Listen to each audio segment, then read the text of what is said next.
Okay. It's going to be awkward. Right. Hello, delegates. Woo. Delegate.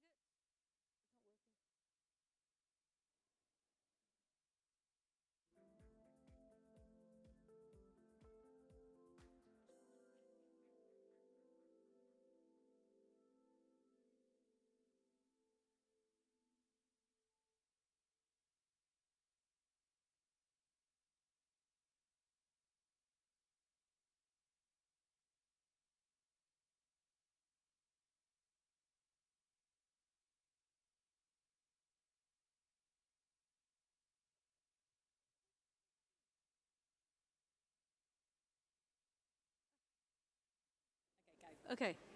Delegates, call conference to order.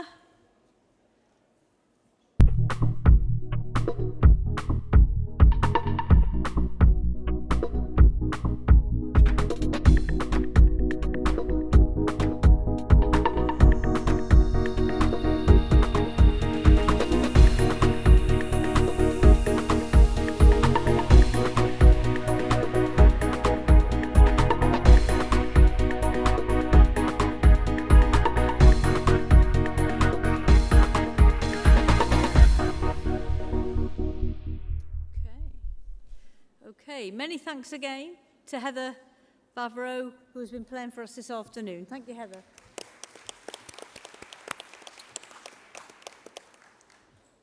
Colleagues, this afternoon we've had lots of requests for additional speakers, which is a good thing, but we haven't got enough time to take them all.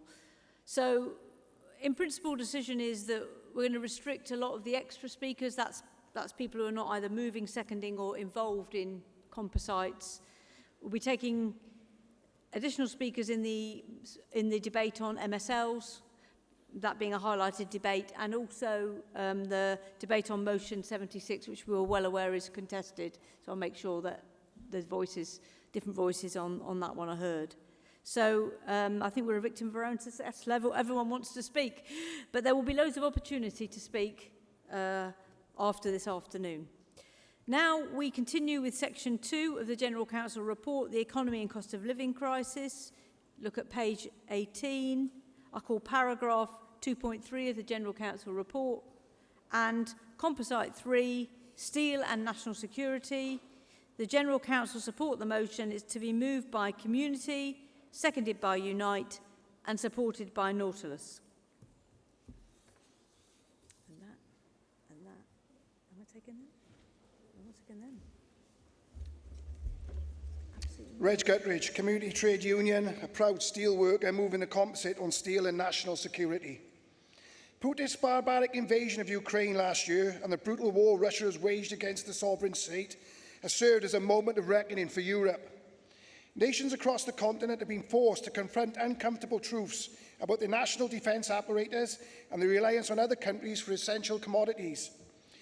In the UK, we find ourselves having to wean ourselves sharply off imports of Russian gas, oil and coal, worth £4.5 billion a year.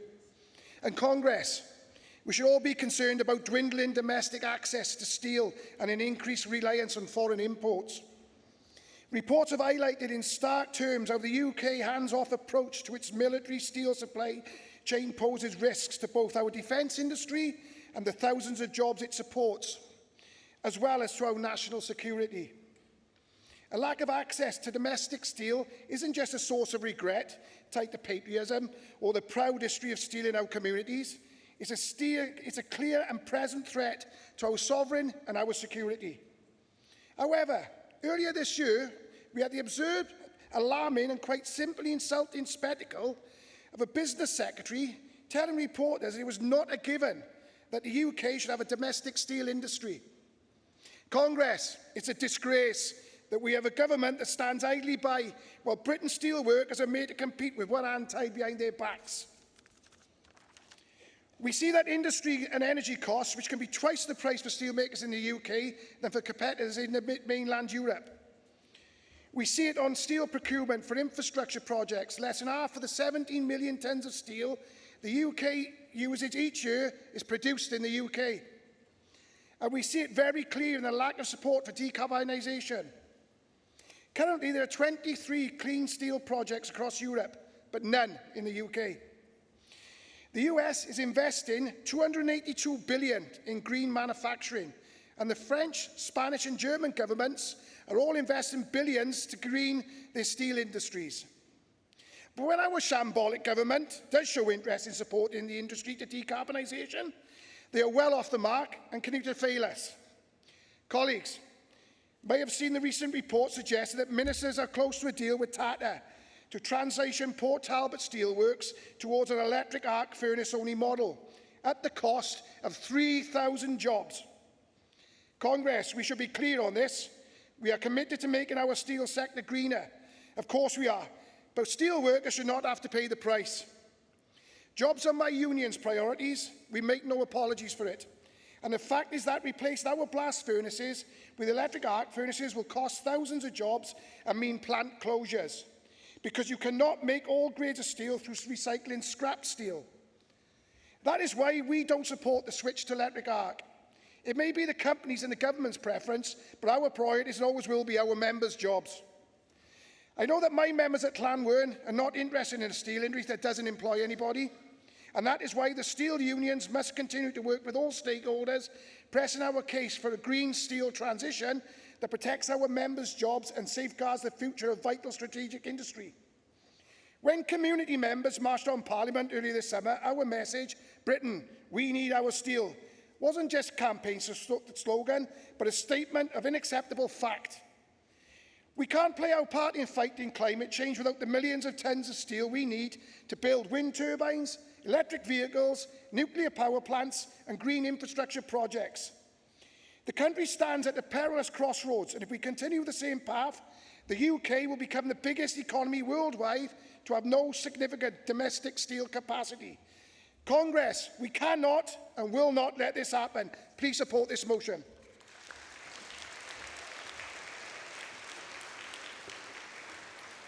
Unite.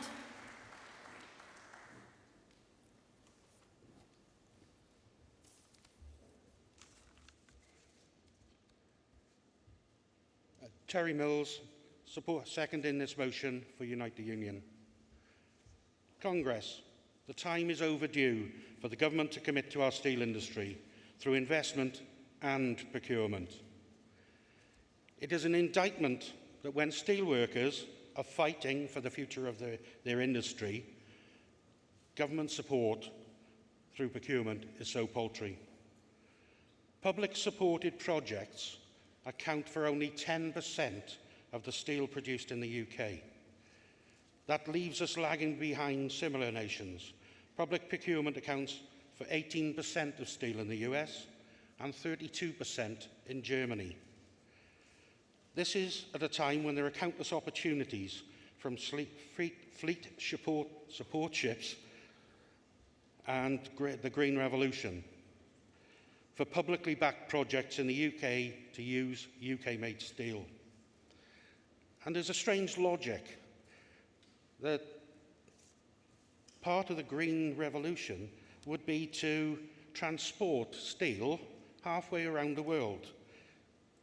That doesn't seem very green to me.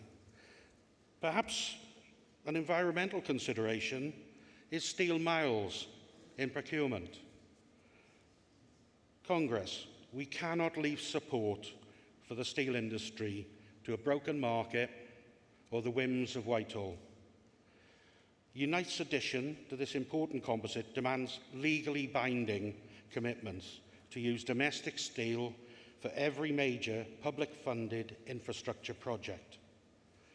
By changing procurement rules to focus on job guarantees and domestic suppliers, we can significantly increase public sector demand for domestic steel, growing to an estimated additional 700,000 tonnes per year by 2025. This in turn could create over 8,000 jobs in the sector and wider supply chain. Besides sustaining and even growing the industry, this could be a vital lever to protect jobs and wages.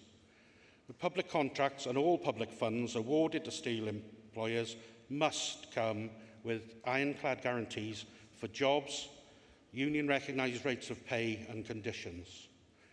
Bizarrely, we need to look no further than the United States, where procurement comes with pro-union obligations. If it can happen there, it can happen anywhere. But it must happen here. We will accept no more excuses. Congress, our steel industry has been pushed closer and closer to the very brink. Don't let our steel communities go the same way as our coal communities did. Steelworkers make no apologies for an ambitious vision, an alternative to decline, negligence and despair. Our members are committed to winning that future for themselves. Support this motion and show you back them all the way. Thank you. Thank you, Delegate Nautilus.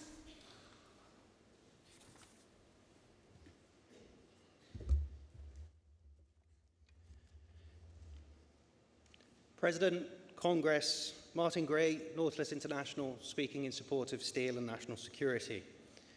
Steel is a strategically vital component for the UK economy.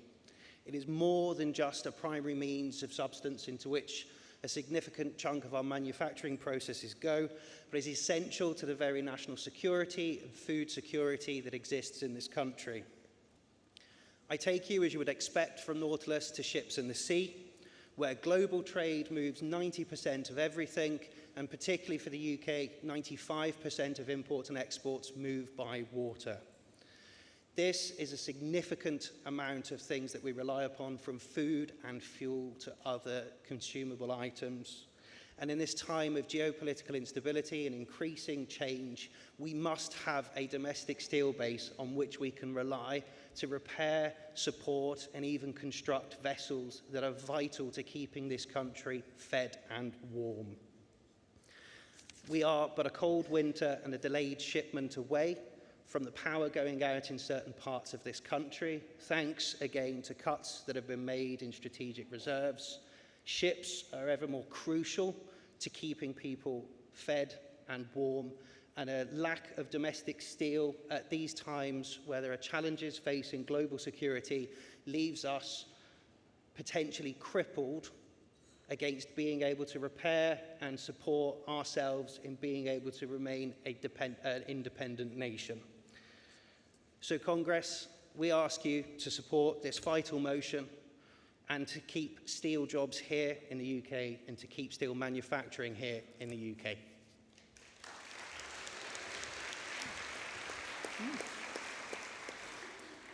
Congress, composite 3 is before you. Will all those in favour please show? Hands down. Those against? That is carried. I call paragraph 2.8 of the General Council report and composite 4, invest in better public transport, solidarity with transport workers. The General Council support the composite, which is to be moved by RMT, seconded by ASLEF and supported by Unite and TSSA. If they could all come down. RMT.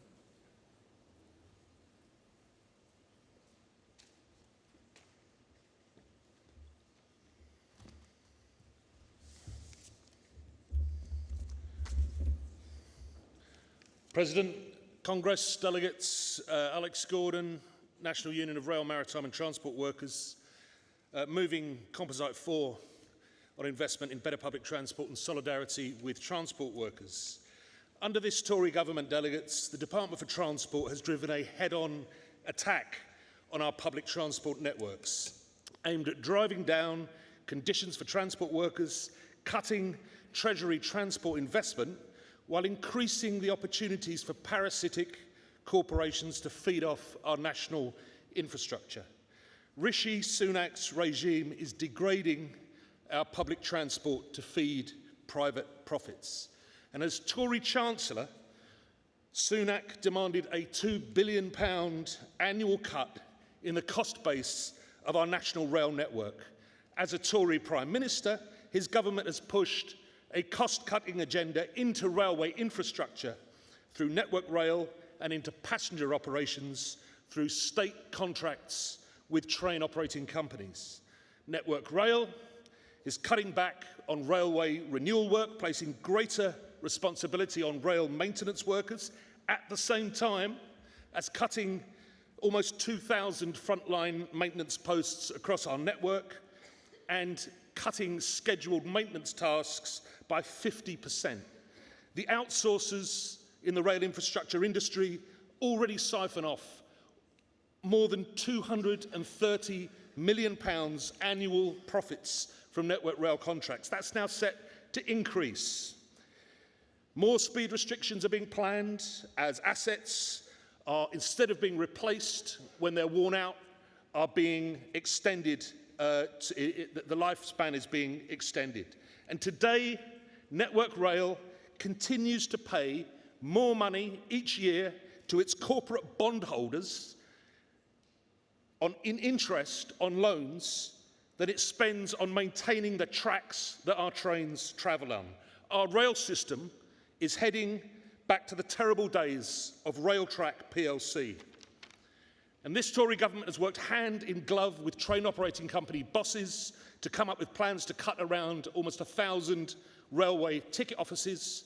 Ticket offices make our railways safe, accessible and secure, especially for women, older people, people with disabilities. Almost 90% of the stations in our rail network are already unstaffed, and this situation is set to get worse if the government's current plans are allowed to succeed.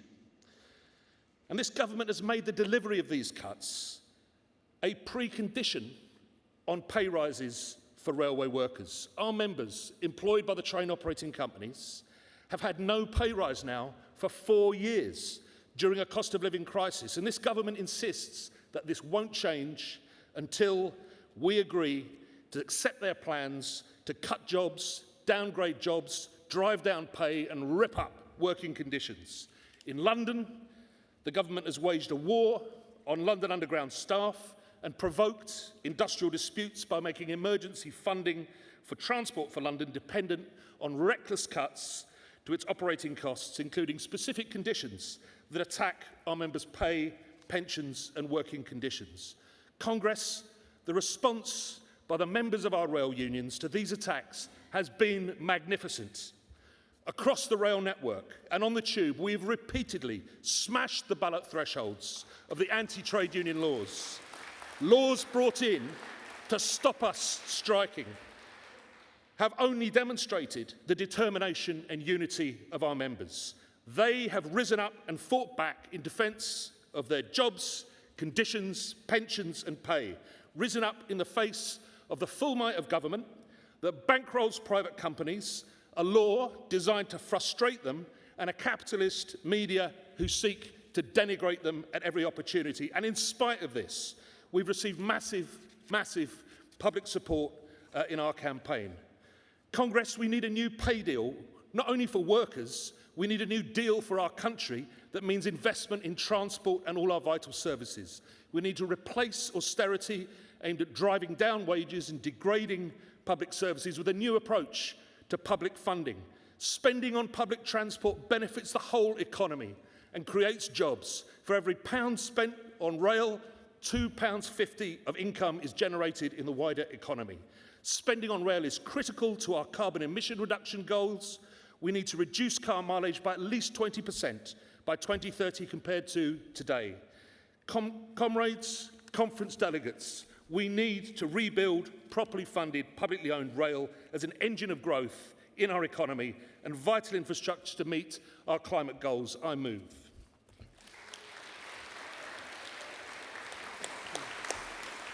As left a second.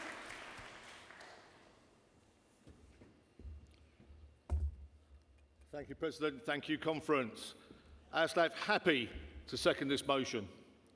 Was it only 3 Prime Ministers ago when we had COP26, when Boris was on Paul's plane, flying up and down to dinner with the Telegraph? And back then, on the back of the pandemic, prior to the pandemic, we've been talking about a green economy. We've been talking about a green future. And everywhere, the political will was that rail would be at the centre of it. This little island, 800 miles long. How would we deliver Kyoto? How would we deliver Paris? How would we deliver the 1%? We electrify the lot. We build the transport links to our communities. We rebuild those deregulated buses that feed the public transport system. We make freight integrated so the lorry drivers keep their jobs and the freight drivers keep their jobs, and we grow the capacity. We do HS2 in full. Start it on the south coast, start at the top of Scotland, and rebuild for our communities everywhere. But that's not where we are. We have a time where the government's openly said they're putting us into managed decline. Managed decline in the safety critical industry. And we see what's happened when our industry is degraded. Last week, Network Rail pleaded guilty under Section 76 to 20 charges in Aberdeen, and 3 people had lost their lives 3 years before in Carmont. And if it hadn't been for the pandemic, that would have been a full train, and the tragedy would have been far worse. So you can't degrade our railways. Then at the same time in our freight industry, all those nice shiny electric engines, because the high cost of energy under the Tories, are now being either mothballed or sold off. That doesn't tell you about a faith in our future. That doesn't tell you about what they want to do to our industry. And I've never been prouder to stand with my colleagues, the RMT, Unite and TESA, than I have done the last 14 months.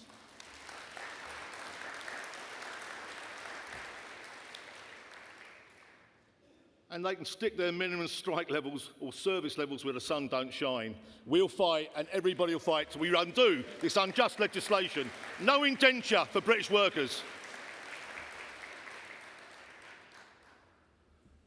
And as the previous speakers quite rightly said, this isn't an industrial dispute. This is political ideology. This is people with unfinished business with the rail unions, whether it be from the 80s or Boris the 7 times he lost when he was Mayor of London or elsewhere. We don't have a problem in Scotland. We don't have a problem in Wales. We don't have a problem in freight. We don't have a problem with open access or Eurostar or the Elizabeth line. We're all doing deals for our workers elsewhere. That tells you this is a Tory government changing our railway for the worst, and we will not allow it to happen.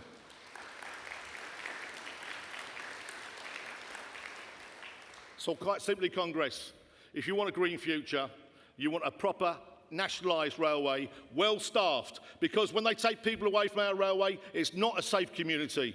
We need those visible presences in ticket offices, on platforms and on trains. Sexual assaults grew by 180% before the pandemic.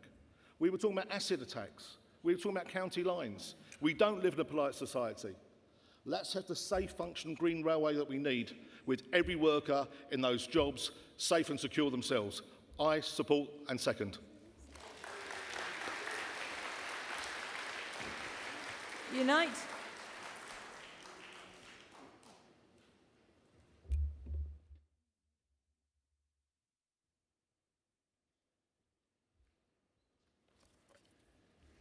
President, Congress, Paul Ainsworth, Unite the Union, a proud London bus driver, speaking in support of Composite 4.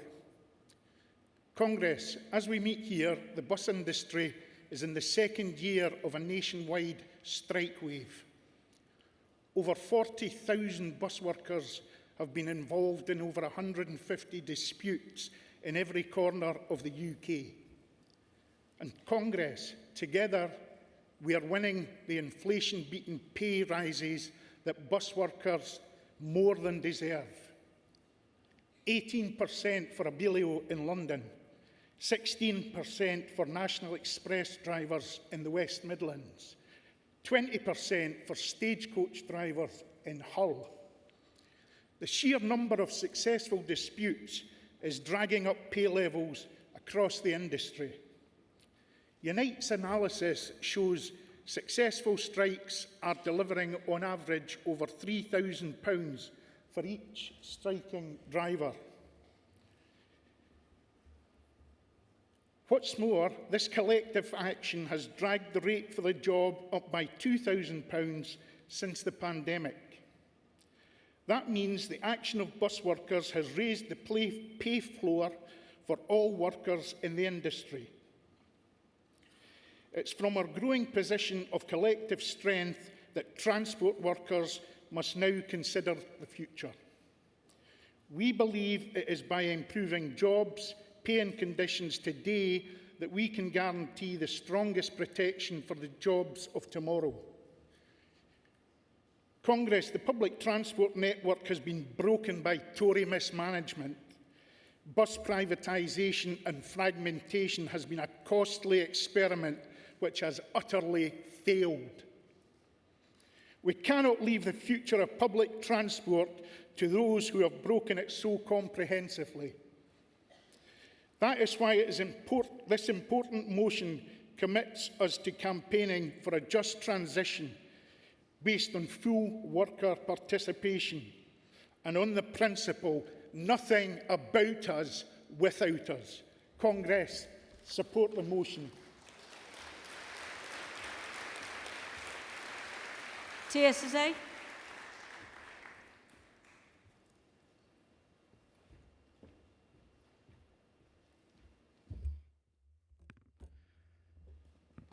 Simon Turk, TSSA, first-time speaker. We don't shout enough about greening the rail network, but it needs to be accessible and affordable too, with public ownership. The Tory short-sighted folly of scaling back HS2 will not only deprive the North of its benefits, but the move to terminate it in West London rather than the centre will mitigate the time savings that would have been achieved. Shutting our ticket offices is totally a wrong directional move. It will push people away from the railways and back onto the roads. The railways need to be safe, accessible and affordable for all, with an infrastructure to match. Talking of driving people away from the railways, if there is not a significant investment in the railway infrastructure, there will be more delays and cancellations, which will result in people looking for a more convenient option for them. We need to massively expand jobs in public transport, not cut them, bring outsourced services back in-house, support those workers. We must not sit back and allow the transport network to be subject to massive cuts. We need investment now. Electrification of the railways has been painfully slow. Again, projects scaled back or cancelled. We should not be cancelling works, but instead looking to increase them. We need to step up measures to decarbonise our transport network. Moving more freight to rail is extremely important to bringing down carbon emissions. But again, we need the investment in infrastructure to convince more freight operators onto the network. And this includes delivering HS2 in full without delay, giving more capacity on the West Coast Main Line for freight traffic. Please support the composite.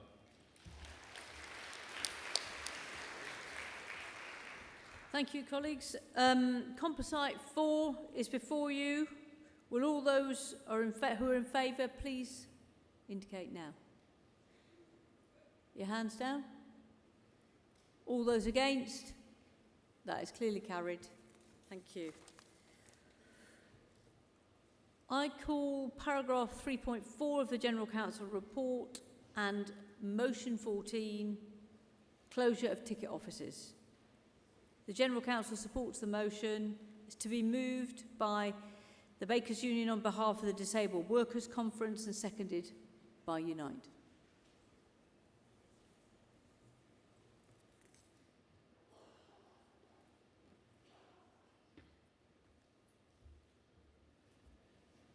President, Congress, Sarah Woolley, moving motion 14 on behalf of the Disabled Workers Conference as the original mover of the motion. Congress, it was an absolute privilege to be able to put this motion forward as an emergency motion at the Disabled Workers Conference this year to support and stand in solidarity with our brothers and sisters in the RMT. And we were absolutely chuffed that it was subsequently chosen to be the motion brought to Congress. It was one of the biggest debates we had at the conference. How brilliant is it that so many people have responded to the consultation, the largest ever response to a government consultation that has forced it to be extended.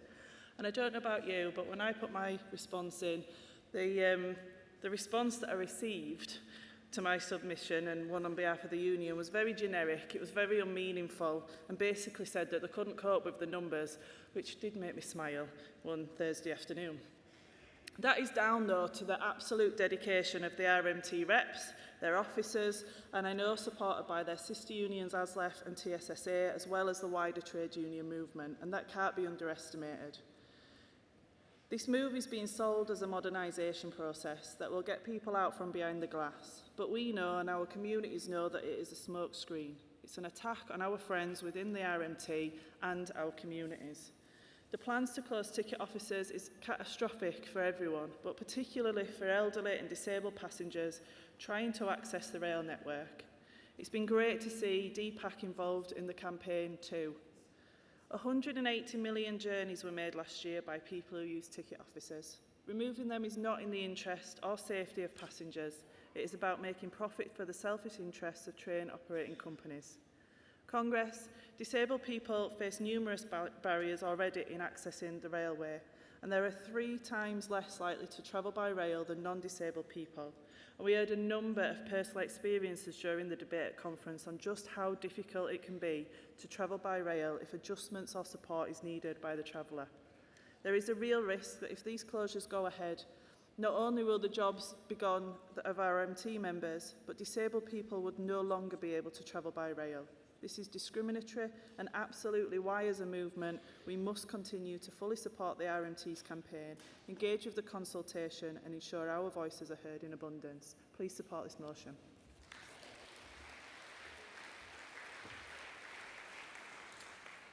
Thank you, Sarah. To be seconded by Unite, and very sorry to disappoint people who wish to speak in this debate. We're only taking a mover and the seconder. Good afternoon, Congress. Martin Greifer from Unite Seconding. The government plans to close nearly 1,000 ticket offices across the rail network in England, a total disregard for legal duties under the Equality Act. 1/5 of the population is disabled. 2/3 of all rail passengers with a disability experience barriers to travel according to the government's own data. These closures will effectively make the railways a no-go zone for disabled people. The closures of the ticket offices is a slippery slope to unmanned stations. Ticket offices are a place that disabled people can go to for information and assistance. Disabled people really heavily rely on highly trained ticket office staff for journeys, timetables, information, as also for purchasing of tickets. Demand for train travel from disabled passengers has been going up. Over 240 disabled persons' rail cards in circulation this year. That's 11% higher than last year. Tens of thousands of disabled people who hold a concessionary freedom pass, which entices them to free travel, could be forced to pay high inflated prices for many rail tickets once ticket offices are closed. Accessing train travel is really difficult enough for lots of people with disabilities. Removing the ticket offices will make it impossible for many. Thank you.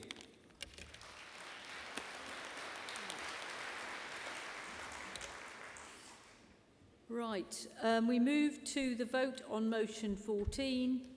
Will all those in favour please show? Hands down. All those against? That is carried. Thank you. I call motion 15, which is on tackling flags of convenience and growing domestic shipping. The General Council supports the motion to be moved by Nautilus, seconded by RMT. Thank you, President. Good afternoon, colleagues. My name is Mark Dickinson. I'm General Secretary of Nautilus International. Motion 15 is about tackling flags of convenience and growing domestic shipping. Colleagues, as we come together in this great city, a proud city with a proud shipping and maritime history, once considered the gateway to the world, as a plastic scouser, I would say it still is. But I rise in support of our motion, highlighting one of shipping's most immoral practices, namely flags of convenience. It may surprise some delegates to hear that just 3 countries, Panama, Liberia, and the Marshall Islands, with a combined population of about 10 million people, represent nearly half of the world's commercial shipping fleet. Flags of convenience such as these allow any ship owner to register a vessel in their state without requiring a genuine link between the ship and that country. This is done by ship owners, unsurprisingly, to hide away, to avoid control by regulators, and to avoid the enforcement of minimum standards.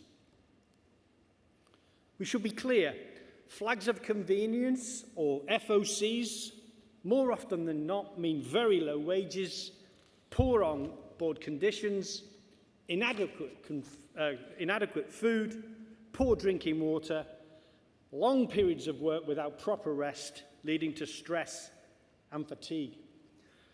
The worst impact of the FOC regime was apparent during the global health pandemic, as country after country entered lockdown to suppress the spread of the virus. Hundreds of thousands of seafarers, key workers, were denied repatriation.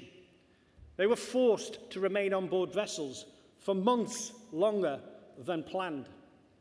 Many were denied shoreside medical care, and there were even cases, and I kid you not, of bodies being stored in ships' freezers with the crew's food as they were denied repatriation for burial.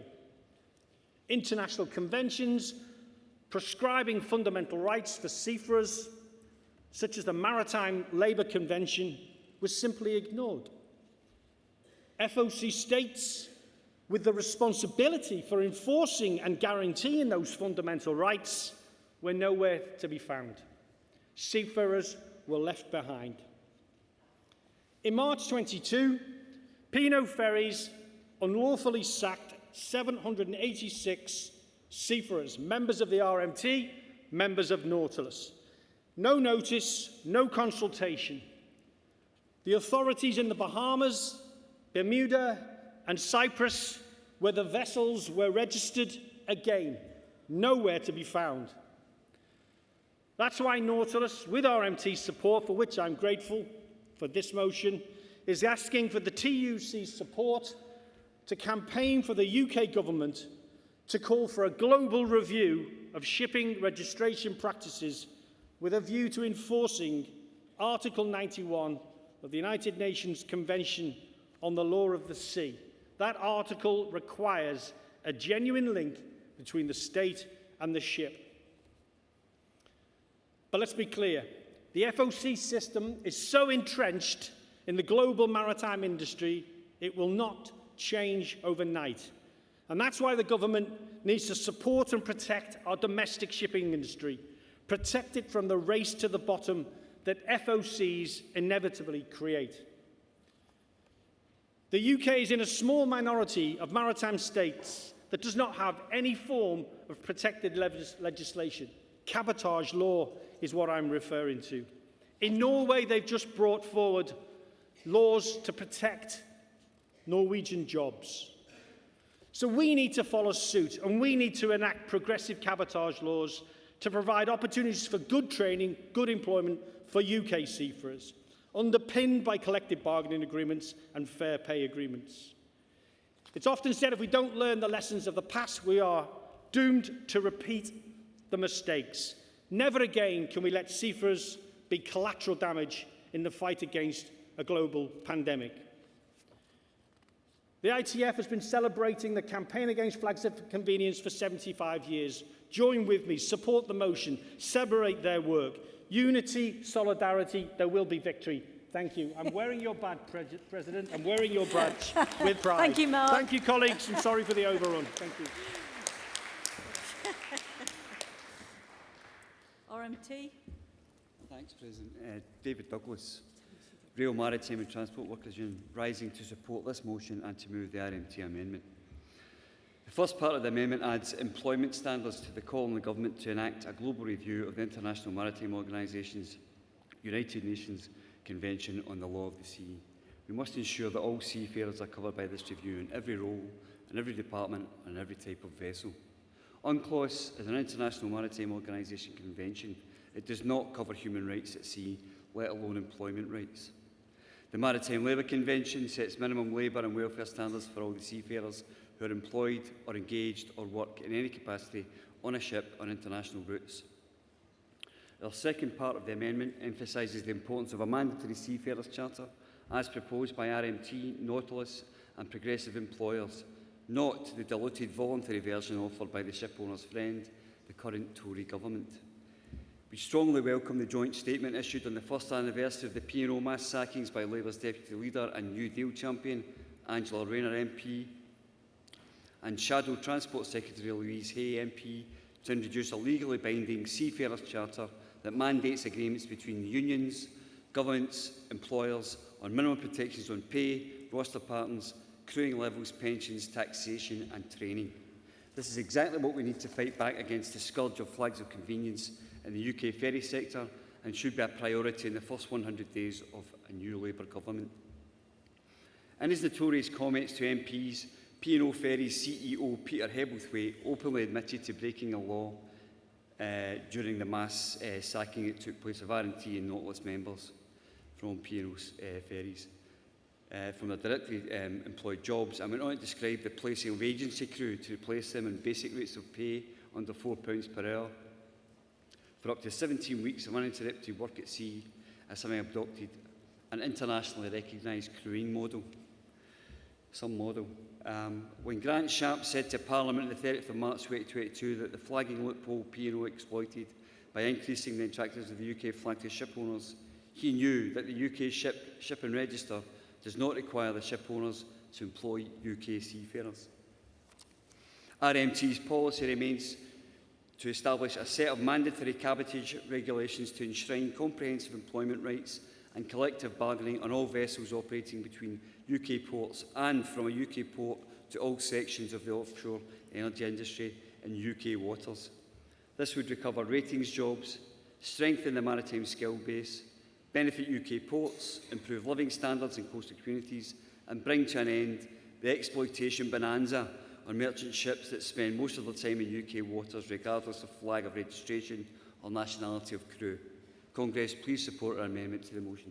Thank you.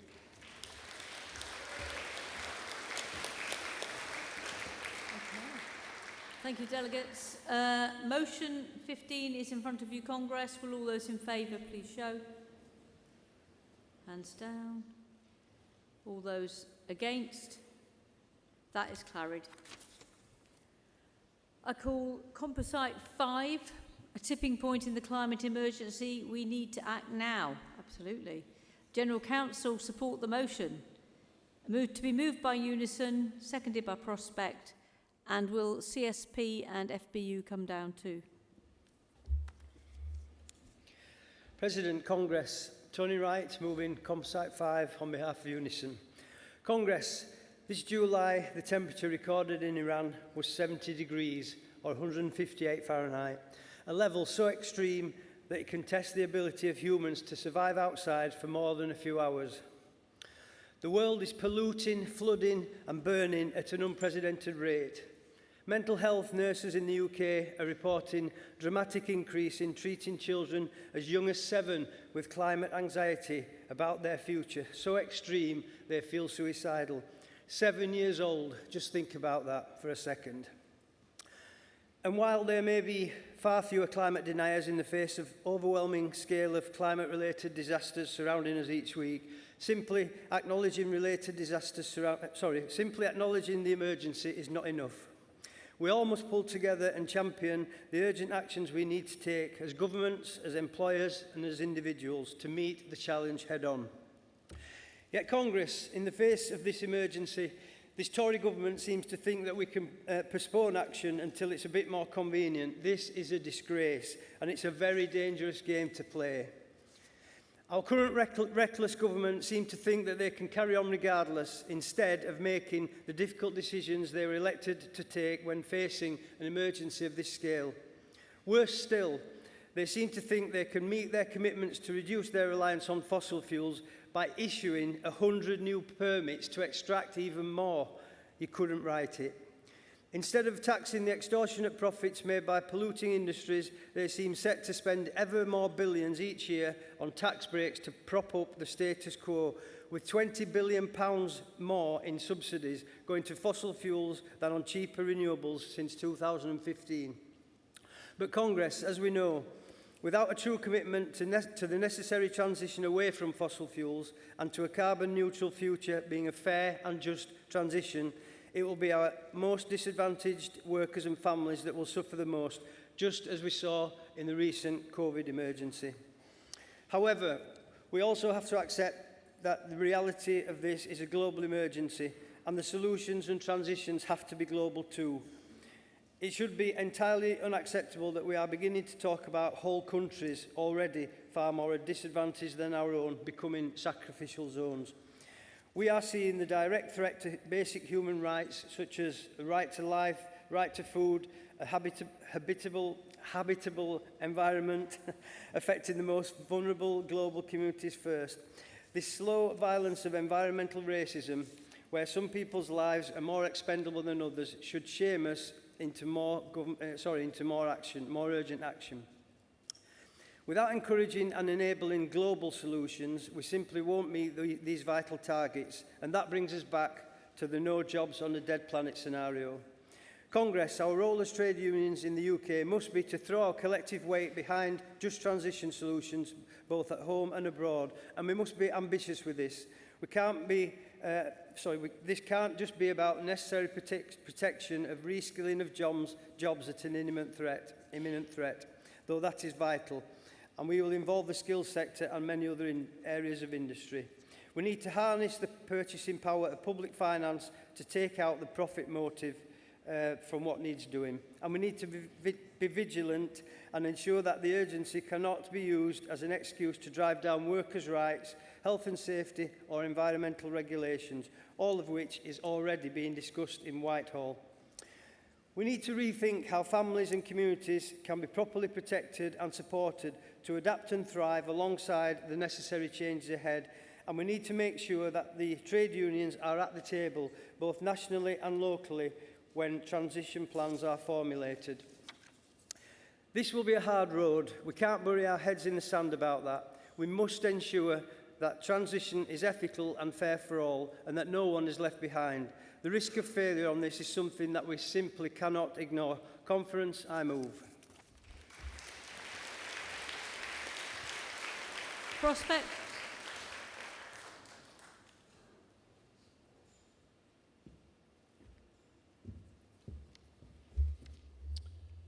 President, Congress. Richard Clapworthy, Prospect. Happy to second this motion. So the threat to this climate emergency that this poses to the world is becoming clearer day by day. Wildfires have raged this summer, from the deadly devastation in Hawaii to Europe's largest ever wildfire in Greece, burning an area bigger than New York City. Closer to home last year, we saw the mercury soar above 40 degrees for the first time ever, and more frequent and intense weather extremes are becoming the norm. Now, I don't know about you, but I can't imagine even the most ardent climate change deniers are happy that this is just an anomaly. Prospect members are critical to dealing with the climate crisis, not just those working in nuclear and renewable energy who will help to secure our transition to becoming a clean energy superpower, but also our climate and environmental workforce. They are the forecasters in the Met Office, providing early warnings of the potentially deadly extreme weather events. The environmental managers at the Environment Agency responding to major incidents like flash flooding. The scientists at Natural England fighting to reverse biodiversity decline and realise the future of nature recovery.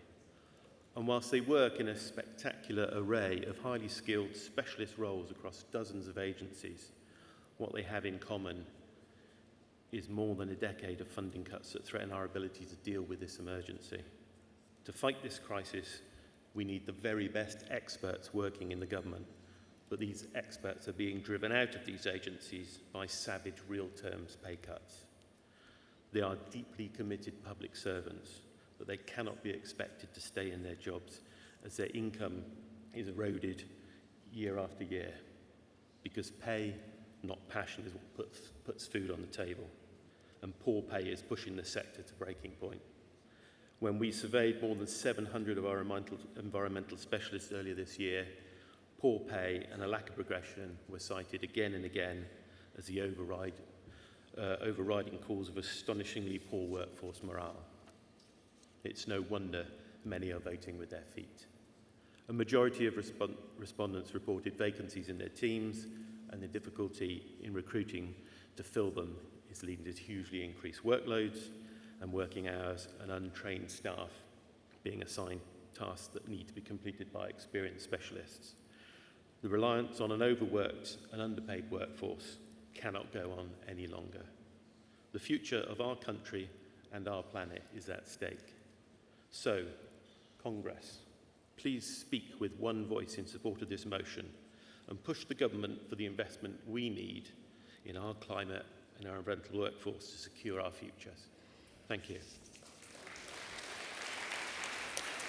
CSP.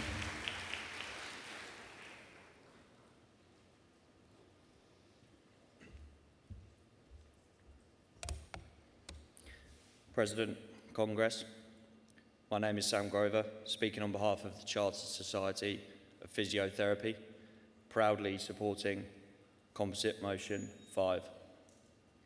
The health consequences of climate breakdown demand our attention. Consider the impact of air pollution, especially on those living with respiratory illnesses. It would be easy to declare we're all in this together, to believe that we all face the same danger, whether from inner city smog or global wildfires. But truth be told, it is our most marginalised communities who suffer most from climate change, pollution, and loss of nature. In the United Kingdom, it is our most deprived communities, often with higher proportions of Black, Asian, and minority ethnic individuals that reside in areas with poor air quality. And within these neighbourhoods, the most affected are children and older people. It is they who experience heightened risks of illness, respiratory exacerbations, and allergic reactions. The journey to net zero cannot be separated from social injustice and equality. Our members working in respiratory services know this all too well, which is why the CSP is working with partners to progress clean air policies where they are needed most. But air pollution is just one face of this crisis. We must also address the depletion of nature and biodiversity. A diverse and accessible natural world is essential for pharmacology, physical activity, mental health, and respiratory health. The loss of public open space limits access to physical activity, worsening the global surge in non-communicable diseases. So we endorse initiatives towards net zero and ecological recovery, but we also insist that workers are central to establishing, implementing, and tracking these initiatives. Let's look at healthcare itself, which involves significant use of energy, land, and scarce materials. Indeed, 5% of global carbon emissions are related to health services. Recognising this, it's of course imperative that healthcare services act to attain net zero. But if these actions were implemented as top-down command and control measures, they would be ineffective at best. At worst, they could be counterproductive. This is why in 2022, my union's governing council declared a climate and natural emergency and is supporting to work to address the impact of healthcare on the environment and nature. What can be the case in healthcare can be the case in wider society. So Congress, please support this motion. FBU.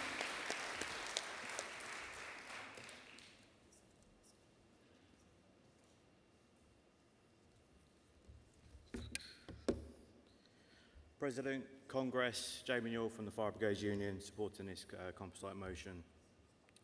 So comrades, we're at a turning point and urgent action needs to be taken. The FBU have been raising this issue since 2009.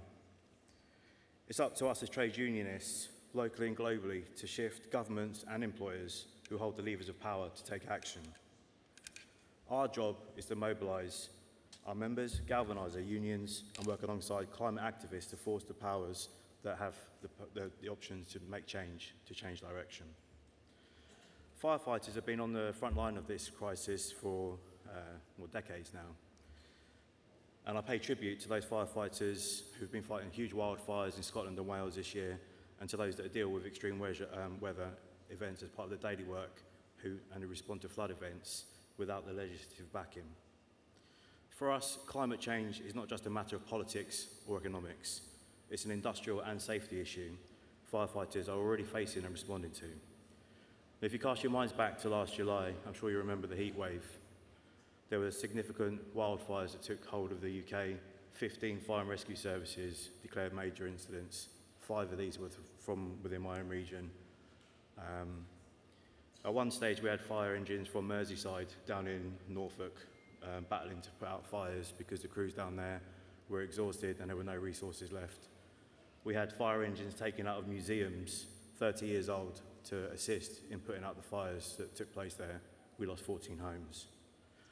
Chiefs called it unprecedented, but if it was just 1 degree lower, it was just another hot day, and it exposed the fragility of the fire and rescue services' state of preparedness. A recent report by the London Fire Brigade also reaffirmed essentially what the Fire Brigade Union had said, that they'd run out of firefighters and they ran out of fire engines. There was 39 fire engines unavailable that day due to the lack of firefighters on duty. They lost 40 homes. That's 1 fire engine for every home that was lost. Wildfires consumed businesses and homes across the country. Wildfires are our reality. And we thank members who respond to flooding events as well throughout the year. From flooded basements in single homes to washed out high streets, firefighters respond to this out-of-role work because no one else can. We help to protect and preserve critical national infrastructure and minimise disruption to our everyday lives. We joined with activists such as Truth About Zane campaign, a story of Britain's own dark waters where a young lad lost his life due to contaminated water runoff in his own home. We've warned for 2 decades about the risk of flooding and other extreme weather. The government must believe that we all live in yellow submarines. So to close, the risk of climate change is clear. We have to commit the weight and strength of our unions into this fight. We need investment in public services. We need investment in the fire service. The trade union must play its part. Let's recommit ourselves today, and when Congress is finished, we'll go back to our branches and take the climate message back to mobilise our members. Thank you.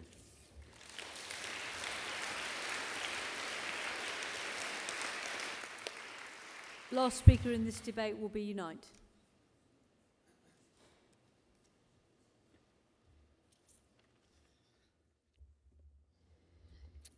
President Congress, Cliff Bowen speaking in support of Composite 5 on behalf of Unite and my members in the oil and gas industry.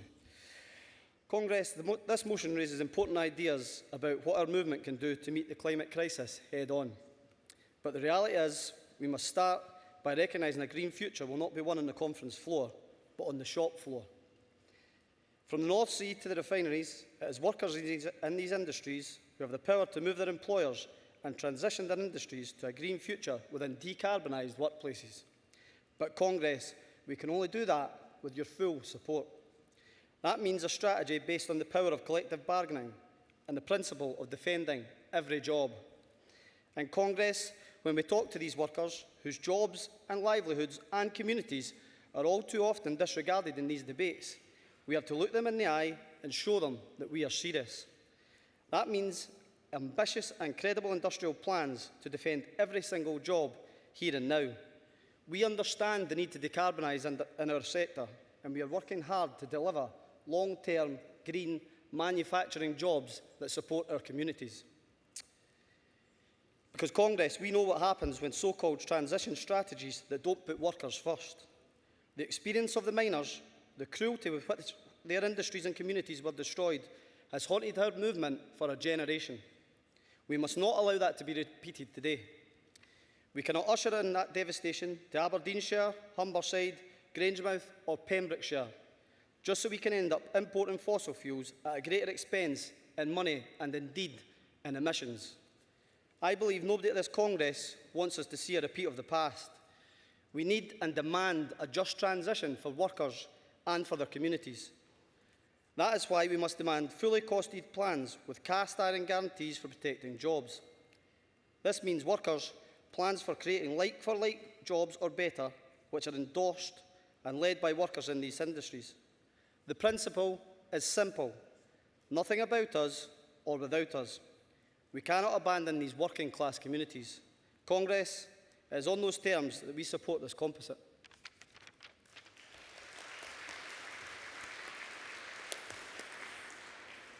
Congress, Composite 5 is before you. Will all those in favour please show? Put your hands down. All those against? That is carried. I call motion 17, charting a just transition for maritime professionals. The General Council support the motion, to be moved by Nautilus, seconded by Prospect.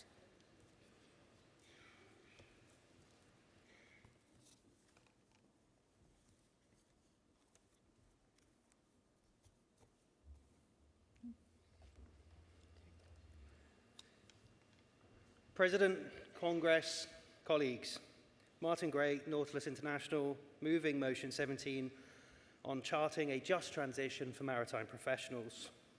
Now, we've heard in the last composite debate that climate change is a very real event, and I feel I need not repeat aspects of that. Let me take you forward to the Paris Climate Agreement in 2015, it being a major step in tackling the climate crisis, but noting that our industry of shipping and other industries of aviation were noticeably absent from the contents of the agreement. In fact, only in July of this year that the International Maritime Organization had agreed to reach net zero greenhouse gas emissions around 2050. It's a belated but welcome agreement, but as many ship owners and employers begin to invest in new and alternative fuels and innovative technologies to reduce greenhouse gas emissions, it falls on us as unions to ensure these challenges are done in a just and equitable way that improves the working lives of our members. However, just and equitable cannot be buzzwords on a page, and they must mean something. They must have a real-life application. And the key question for all of us in this room is, what does just mean for our unions and for our members? For Nautilus members and for maritime professionals, we believe that there are three key components to ensure a timely, democratic, safe, equitable, and ultimately just transition. Firstly, we have to ensure that no one is left behind as technologies and fuels evolve. This means supporting skills and training, ensuring maritime professionals, wherever they are in their career, can access the training and skills needed to continue doing the job they love at no cost to them. We believe that there should be a fund in the UK, like what we've successfully championed in the Netherlands, the Column funds, to support those who, for whatever reason, cannot make the transition into decarbonised economy. We need to future-proof the skills and training, support young people so that they can consider careers in our sector maritime, remove barriers to access, to ensure that trainees who are predominantly young workers receive fair compensation for their time at work. Secondly, for this to be a just transition, it must have the health and safety of workers at its heart. This means having the voices of workers in the room where decisions are made. The move to alternative fuels and new technologies will bring about its own distinct risks, with potential increases in toxicity, flammability, and explosivity of new fuels. To ensure implementation is done with seafarer safety at heart, the people who will live and operate these ships must be consulted in the design and procurement of these vessels. Safety also means international regulation as soon as possible on the handling and implementation of these alternative fuels to make sure that every possible safety measure is taken place, including appropriate PPE that fits all workers and is suitable for all body types. There must be no compromises on safety, particularly at sea, and especially when it comes to a just transition. Thirdly, the transition isn't just about technologies and fuels. We must use this opportunity to address long-standing injustices and usher in a new deal for seafarers who are cautious of this transition being used as an excuse for ship owners and employers in general to cut jobs, to reduce pay, to increase tours of duty, further exploiting seafarers and precarious workers and continuing a race to the bottom. Colleagues, we are at a crunch point as the world changes to mitigate the worst aspects of climate change. We cannot let the transition be the preserve of corporations, governments, ship owners and employers. We must fight for a transition that is just and equitable to ensure that no one is left behind. So finally, let us work together across unions, across industries, across nations to share resources, to share knowledge, to bring about a brighter, better, sustainable future that secures the planet with securing workers' rights. Thank you.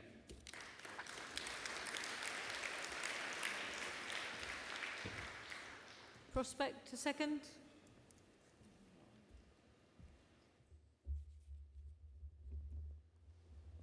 President Congress, Sue Ferns, Prospect, pleased to second this motion.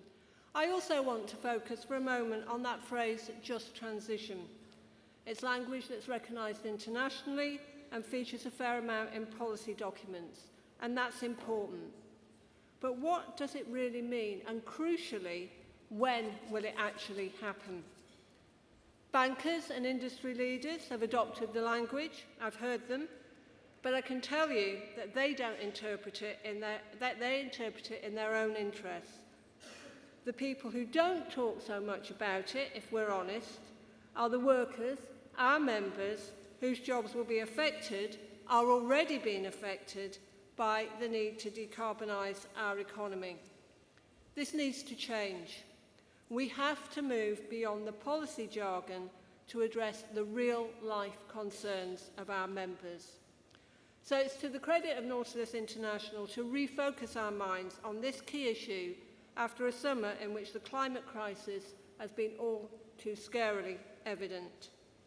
And as the motion states, a process of just transition must address issues of skills, pay, health and safety. Congress, this is our core bargaining agenda. Whatever language you wrap it up in, it's our issue. It must also address, of course, supply chains, workforce diversity and community benefit. And it will need real and sustained political leadership.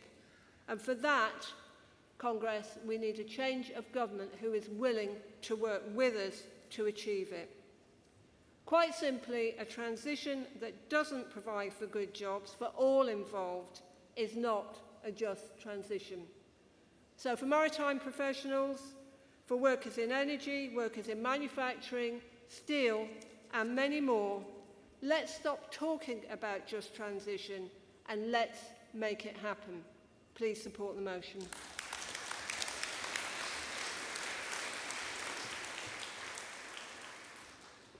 Congress taking the vote on motion 17. Will all those in favour please indicate? Hands down. All those against? That is carried. I call paragraphs 2.1 and 2.2 from the General Counsel's report, and we move on to motion 18, unplug the profiteers, the case for public democratic ownership of energy. The General Counsel support the motion to be moved by Unite, seconded by RMT.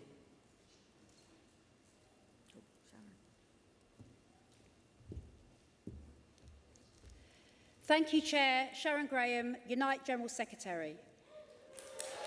Friends, I want to start by sending solidarity from this hall to all of our members in all of our unions who are on strike right now. Many represented here today, and many of you taking action for the very first time. We stand with you. Victory to the strikes. Solidarity to you all.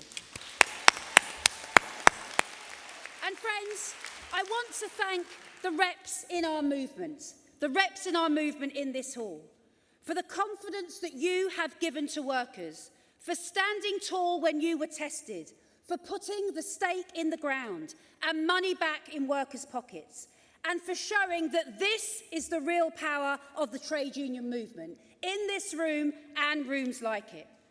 Because make no mistake, collective bargaining is still the tried and tested method of pushing up pay. It's what they really fear, not idle talk, but practical action at the point of production. And friends, at Unite, we've had over 900 disputes covering 200,000 Unite members in the last 18 months. And we've won over 80% of those disputes, with £400 million going back into workers' wallets.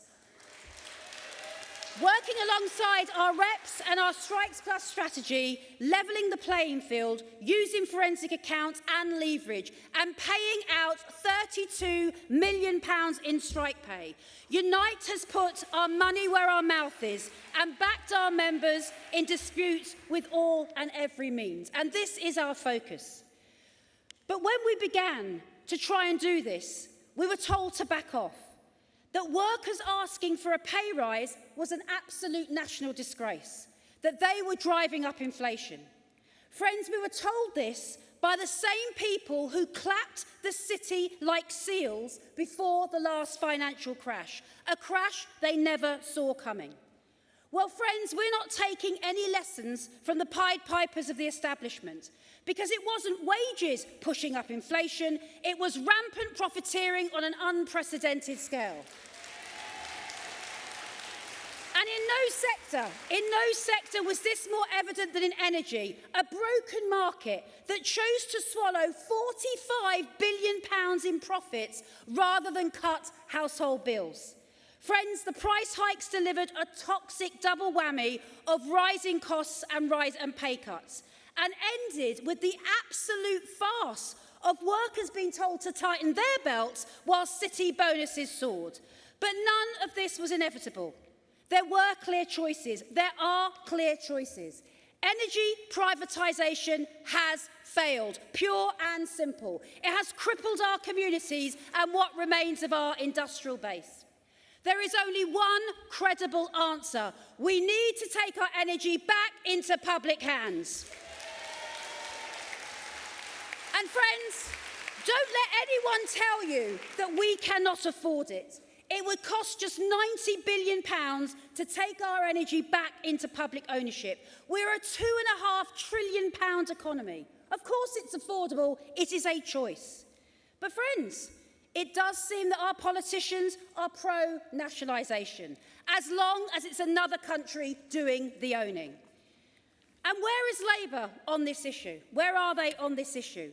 They cannot be on the same wobbly fence that sometimes they're on for the other issues we're trying to push. And Keir, our economy is broken. People are suffering right now. We're in the worst cost of living crisis in decades. This is the time to be bold. It's not 1997. There's no point grasping for a policy mix stuffed down the back of a 1990s sofa. Too timid to talk of hope, too conservative to make change.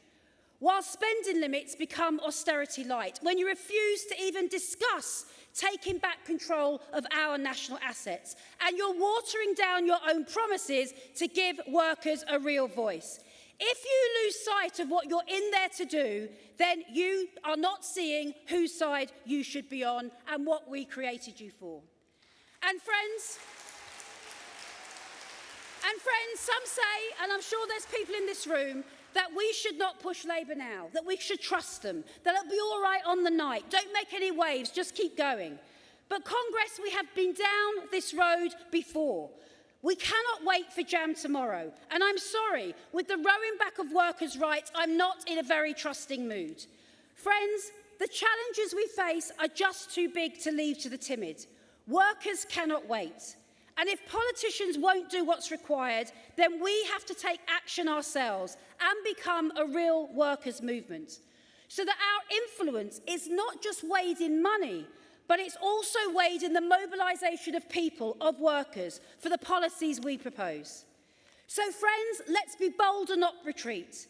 Let's swap the path of prestige for long-term opportunity. This is in our hands, it's in this hall. Let us be the change that we so often demand from others. Friends, the flame flickers anew. Let's rise up together. See you on the picket line. Solidarity.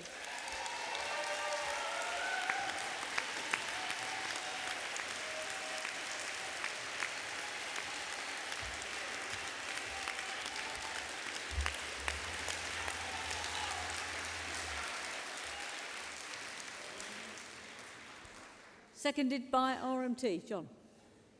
President John Leach, National Union of Rail, Maritime and Transport Workers, very proud to stand up here and support this resolution with our specific amendment and echoing everything Sharon's just said to you, calling for the public ownership of energy, and we're living in a world which can easily afford it, should afford it, and has a moral obligation to deliver for our class and people, the people that we represent. Our specific amendments talk about two specific issues in this resolution. But what I would also say is that in the last 12 to 18 months, my union, alongside others, has been in continuous industrial activity with strikes all over the railways, transport industries, and I too salute every single activist and representative and want to applaud and salute our own from the rostrum, because we are in it till we win it. We're still going strong, and there's all these other issues that we're talking about with the railways. But this is about energy. And one of the other areas of our activity that we've been involved in, of course, is in the offshore oil and gas sector, where we've had strikes this year as well for our members in Equia, Orsted and Vattenfall. But you see, it's two worlds that we're working in. If you work in that sector and you come under the countries, the Scandinavian countries, you'll have sectoral bargaining. You don't have that if you work under employment law of this country, and that's why we're calling, and that's what this specific amendment talks about, for the use of sectoral, I'm going to read it, use of sectoral collective bargaining and public ownership to assist just transition in the offshore energy sector, guarantee and retaining unionised jobs and equivalent terms and conditions. What we need is we need that everywhere, and we need it in this country as well as the other places. And also we're talking about nailing down that incoming Labour government to including fair pay agreements being introduced through sectoral collective bargaining across the economy as soon as possible in Labour's first term. We demand that. We demand it now. We're proud to support this resolution. Our members are out there. They're getting stuck in along with all the rest of the other members of the RMT across the United Kingdom's economy, fighting back against the inequality and poverty. I salute them. I salute every single one of the members that we're representing here this week at this year's TUC. Let's go. We're in it till we win it. Thank you very much.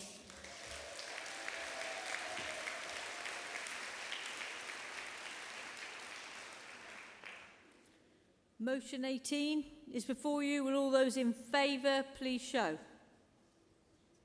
Hands down. All those against? That is carried. Congress, we're moving on to section 1 on industrial action and protecting our right to strike. I intend to take the afternoon's debate on paragraphs 1.1 to 1.5 of the General Council report on the right to strike and employment rights as follows. I will be taking Composite 1, Campaign Against Minimum Service Level legislation, and Motion 1, Trade Union and Employment Rights, as one debate. So I will be calling the mover, seconder, and participants in the Composite 1 first, then the mover and the seconder of Motion 1, before calling further speakers on both motions. At the end of the debate, I'll take a vote on Composite 1 and then a vote on Motion 1. Vote on Composite 1 and then a separate vote on Motion 1. So, I call Composite 1, Campaign Against Minimum Service Levels legislation. The General Council support the motion, and I will call on Paddy Lillis to explain the position on behalf of the General Council. Going to be moved by NASUWT, seconded by RMT, supported by FBU, Unison, NEU and BDA. Patrick, from NASUWT to move the motion. sorry, move the composite, I apologise. That's fine, President. President, Congress, Patrick Roach, NASWT, the Teachers Union, proud to be moving Composite 1, campaign against minimum service levels legislation. Congress, let's be clear that we are united in working together, campaigning together to defeat this government's attacks on working people, on children, families and communities. This is a government that's lost any shred of decency. A government that has so lost the argument that it retreats to using illegal and immoral tactics to try to defeat us. A government that's made it a priority to enact draconian anti-trade union legislation rather than be on the side of workers in challenging unscrupulous working practices. A government that did nothing when P&O egregiously sacked workers and continues to preside over the rampant use of fire and rehire practices by bad bosses.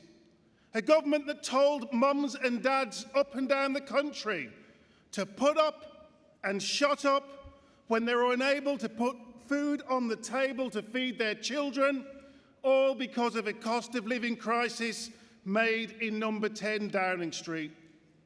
What a disgrace. And after 13 years of failure, this government of lawbreakers now wants to break the will of working people, and we will not stand by and let that happen. This Strikes Act is one of the most egregious, pernicious, spiteful and vindictive pieces of legislation. Minimum service levels? What minimum service?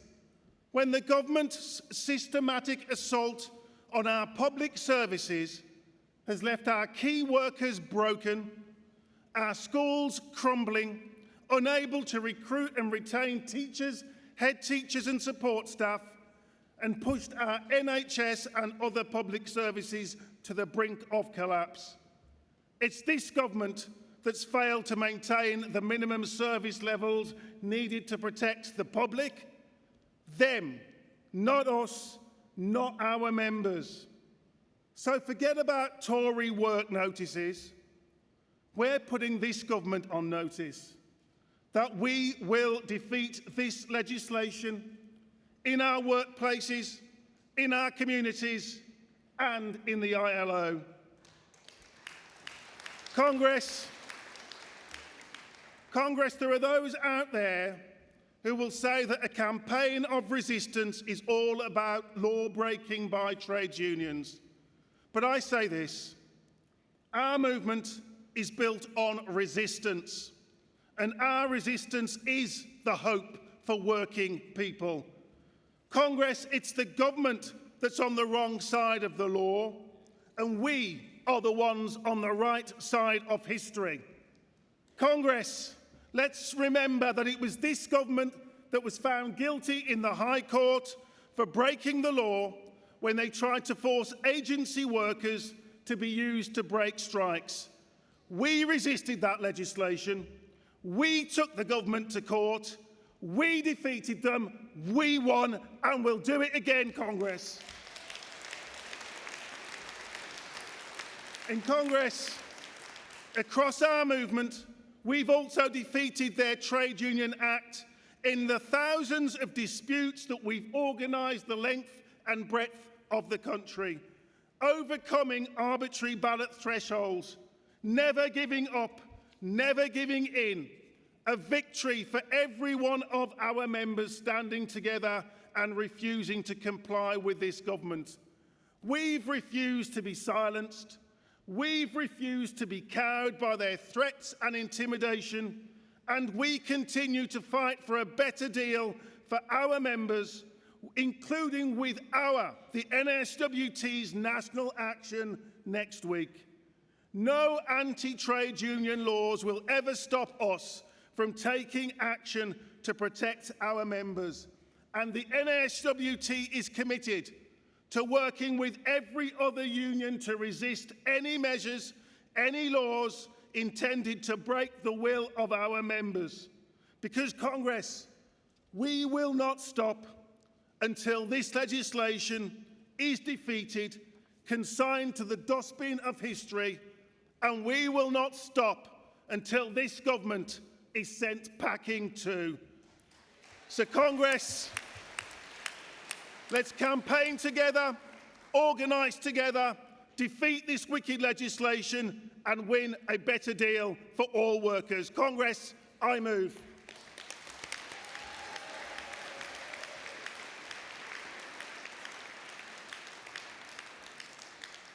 Seconded by RMT Mick Lynch. Good afternoon, Mick Lynch. I feel like giving up after that, Patrick, but there you go. Look, if you want to know what the Tories are about, we got this leaflet out from our friends in the Institute of Employment Rights, and it shows the continuous oppression and suppression of our rights in this country. 40 years we've had these laws. And if we don't get rid of this lot, we're going to get more, because they will find a way to bring in more legislation that stops us doing what we need to do. And I want to concentrate and second this motion, is what is in it. We need to deliver the contents of this motion. And what it's talking about is non-cooperation, non-compliance with this legislation. And anyone in this movement who thinks this is just going to go away if we keep quiet has got another thing coming. Because the legislation they've put in and the regulations they will write can be adopted right across this economy in every sector. And if we don't stop them and defeat them, they'll be intended to push it further. And let's not forget, Labour Party is committed to repealing this in the first 100 days.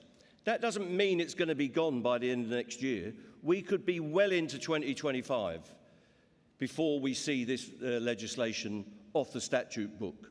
And if we seek to comply with that, where are our disputes going to go? Where will our action be? The mandate the RMT has now with the TUCs could be covered by this legislation if the Tories get their acts together. And the notion that we will be issued with a work notice and we will identify our members and tell them to go to work, and we will tell our rank and file picket supervisors to instruct their workmates to go past their own picket line is a nonsense. We will not be complying with that. We will not accept it, and we just won't do it. And that has got to be the message from this Congress. Our stance is non-compliance. That's what it says, and that's what we've got to deliver. Non-cooperation and non-compliance. We need a special Congress, which is in this motion. It needs to be called as quickly as we know the details of what they're going to bring in, and we have to work out exactly what we're going to do to not comply, as this resolution and motion says. So let's not accept this meekly. Meek compliance with this legislation is the road to oblivion for this movement. Nobody remembers those that comply with oppression. People remember the Tolpuddle martyrs. People remember the Chartists. People remember 1926 and the miners' strike. Not because they gave in, it's because they fought back. That's what we have to do. That's the message. We are a fighting workers' movement, and we're going to turn this legislation over and defeat it at the workplace and on the streets. Mass mobilisation of the British working class. Let's see it, and let's see the TUC lead that fight back, and it's got to start straight away. Thank you very much. Please support.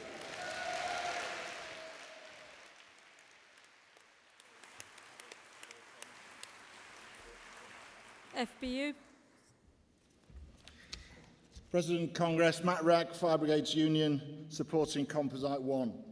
And very pleased to have taken part in the compositing process to produce this document that is in front of you. I think it's probably one of the most important strategic discussions we will have this week, because it affects the entire future of our movement and the ability of workers to resist and defend their pay, their rights and their conditions.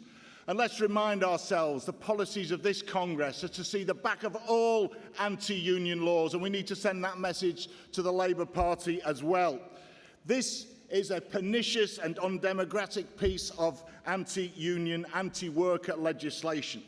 In the fire and rescue service, it effectively means a strike ban.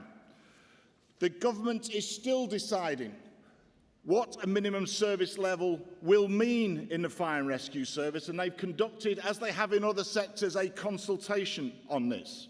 Under option 2 of the Home Office consultation, the MSL for firefighters was as high as 90% of staff, with a middle ground, softer position of 77% of staff required to work. That's what minimum service levels supposedly mean for us. That is effectively a strike ban. The Home Office admitted to us in certain sectors of our industry, in emergency fire controls, for example, who take calls and mobilise fire engines, that in some cases there are 2 or 3 people on duty, and a minimum service level would mean 100% of workers required to work in to provide a minimum service level. That's what this will mean in our sector, effectively a strike ban. Now, the truth is that firefighters, like all workers, take seriously the question of going on strike and the consequences of that. But sometimes, to defend our pay, to defend our pensions and to stop cuts, it's what we have to do. And we've seen a marvellous strike wave as workers across the country have stood up and defended themselves over the past years. And we shouldn't apologise for it. We should praise them and stand together in solidarity on those picket lines. But we need to be clear, Congress, about the scale of this attack.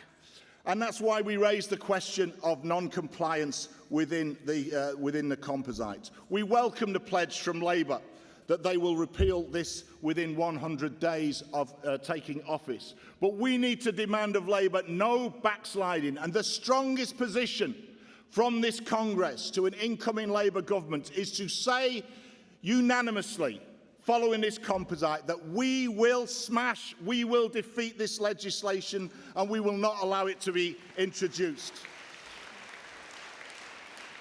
Congress, we have no alternative. Defeat the legislation, support the composite, build a strike wave.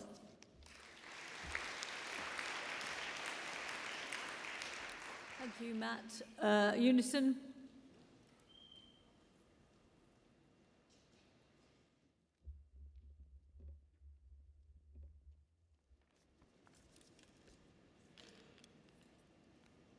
President, Congress, Nikki Ramanandi from Unison, proud to support the composite.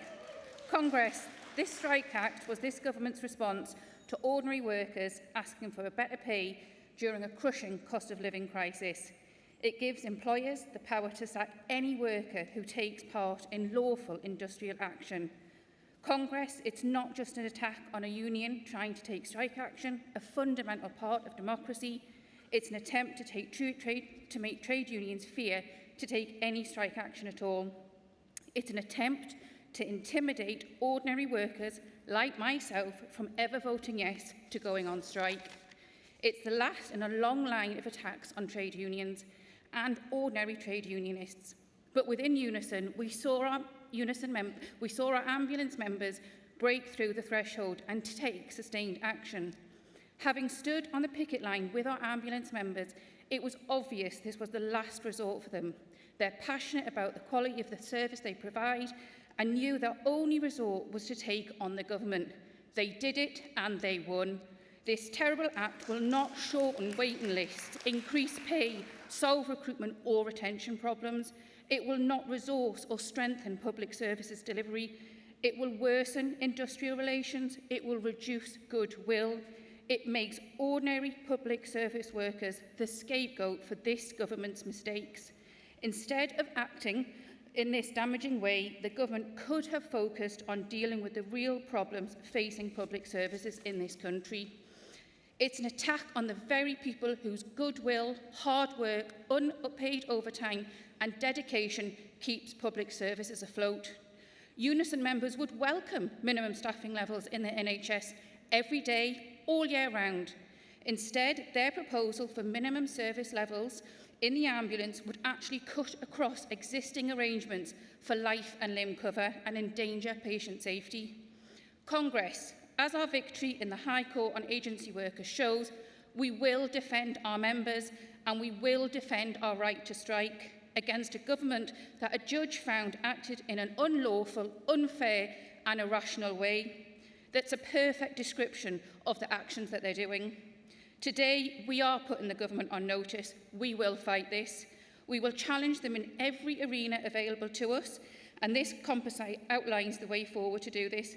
Please support and continue the fight. Thank you, Delegate. NEU?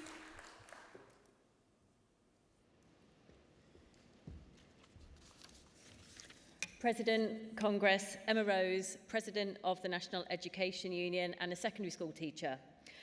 When I first started teaching, I'm teaching GCSEs, we were told there was no such thing as a pass or a fail. Every grade counted. That was the brilliant thing about GCSEs. Then league tables came in, and in order to rank schools, we were told that it was only 5 A stars to C that mattered. It's only important if you got your 5 A stars to C. Then they told us, actually now we're only going to count it if it's 5 A stars to C, including English and maths. Then the English Baccalaureate comes in. Has to be 5 A stars to C, including English and maths, plus a science, plus a humanity, plus a modern language. Then Progress 8 came in, and there was a tranche of subjects that mattered and others that didn't matter so much. It felt as a teacher that every time we got good at playing the game and getting our students the passes that we required, the goalpost shifted. And it feels like this is what the government are doing with the anti-trade union laws now. Let's be really clear. They brought in the anti-trade union legislation with their punitive ballot thresholds to make it impossible, or at least very, very difficult for us to strike. Well, over the last year or more and more of us have shown that we're not going to listen to those ballot thresholds. We're not going to take notice of them because we've organised, we've fought back, we've beaten those ballot thresholds, and more of us have taken strike action than ever before over this last period. But the governments are now moving the goalposts again, and they are wanting to make it even more difficult for us to take that strike action. And so what they want to do now is they want to make it impossible. Our members have taken 8 days strike action over the last year. They were really clear that it was on their pay, and as professionals we should be paid properly, but it was also on funding. But we're not allowed to strike on funding, and very soon they'll make it impossible for us to strike on pay as well. When I first heard about the minimum service level agreement, I thought, great, I really want to talk about that as well. Because at the moment, there are far too many pupils in our schools that are not getting a minimum service level because of this government cuts that have gone on for the last 13 years. So does the government care about a minimum service level when underfunding of our schools over the last 13 years and more has led to thousands of children not being in school at the moment because the ceilings are going to fall on their heads? Does the government care about a minimum service level when there's thousands of children with SEND without school places or an appropriate provision? Does the government care about minimum service levels when a lot of our children don't have specialist teachers because of the recruitment and retention crisis? Does the government care about minimum service levels when there are children in classes of 34 and more? Does the government care about minimum service levels when there are 90 students often in a hall being taught by one teacher at a time? So let's talk about minimum service levels. I'm sure all of us here will have examples from our sectors of how minimum service levels cannot be delivered at the moment because of the government's austerity over the last 13 years. So let's take this. It can't just be words on a page, we need a strategy. Nothing has ever been given to us. We've had to fight for every single thing we've got. Everything we fought for cannot be taken for granted. We have to defend what we've got. So let's go from here with a commitment to build, to fight and to beat this government.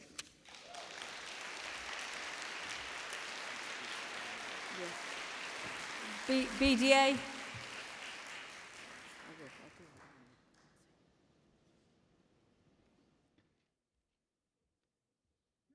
you, President. Annette Mansell-Green, BDA, supporting the composite. Congress, if we don't mobilise behind this fight against this legislation, we might as well get our coats. I can't remember a time when trade unions haven't been under attack, from the flurry of anti-trade union legislation in the 1980s, leading to TULRA and the 1993 Trade Union Reform and Employment Rights Act, which at the time was described by somebody as the most restrictive trade union laws in the Western world. Who was that? Tony Blair. So must have been bad, comrades. But he did nothing to improve things for us, did he? Bit of fence sitting there. But I can assure you, there's no splinters in my arse. We've been under attack throughout history, and here we are again fighting for our lives against the latest threat, minimum service levels anti-trade union law. And make no mistake, this has nothing to do with services and everything to do with stopping us from taking industrial action. After the last year of industrial action across public and private sectors, the response of government is to bring in this draconian legislation rather than engage, listen and find reasonable settlements. I thought I was living in a free, democratic society, one where fundamental rights to withdraw our labour and to protest were respected. Comrades, BDA members haven't voted for strike action since 2011. But as I said earlier, they reached a point where they felt there was no other option if we were to see any progress on pay. So to effectively ban their right to strike by threatening them with dismissal and expecting them to cross picket lines is absolutely appalling. To suggest that NHS staff and workers in other services would put people's lives at risk is frankly insulting. We always take a balanced approach with derogations and always put patients first. Comrades, this is a political act, an existential threat to our movement and part of a long-term strategy to neuter us. This legislation is confused, unworkable and very likely illegal, and today's announcement that TUC has taken a hard line by reporting the government to the ILO is very, very welcome. We need the repeal of all anti-trade union laws, including the 2016 Act, with its thresholds, and we must have electronic ballots. I'm pleased at the Labour commitment to repeal this law, and I say to them, we will hold you to account.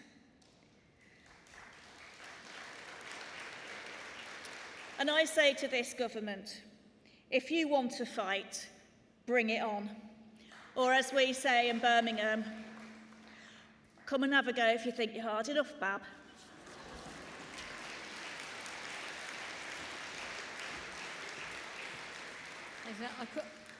Congress, I call on Paddy Lillis to give the explanation of the General Council's position on Composite 1.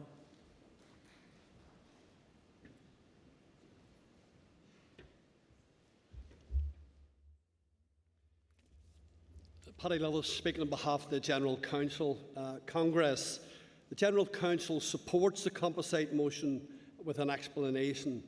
This Composite sets out the General Council's steadfast opposition to anti-trade union legislation and the Government Strike Act. It sets out the General Council's commitment to opposing unjust minimum service level laws up to and including a strategy of non-compliance and non-cooperation to make them unworkable. The motion commits the General Council to a set of actions, including legally challenging the legislation, supporting affiliates whose unions and members are sanctioned for non-compliance, building coalitions to campaign for non-compliance and against further restrictive trade union legislation, and organising a special Congress, a size to be determined, to explore options for non-compliance and resistance. Much of the detail of the legislation is yet to be determined, with the government not yet having legislated to set actual levels of minimum services or finalise a statutory code of practice. The Special Congress would play an important role in assessing how the General Council should best defeat the legislation as it emerges, including the timing and nature of any demonstration or march, developing and shaping campaign approaches, and determining the risks and opportunities around different strategies of non-compliance and resistance. Thank you.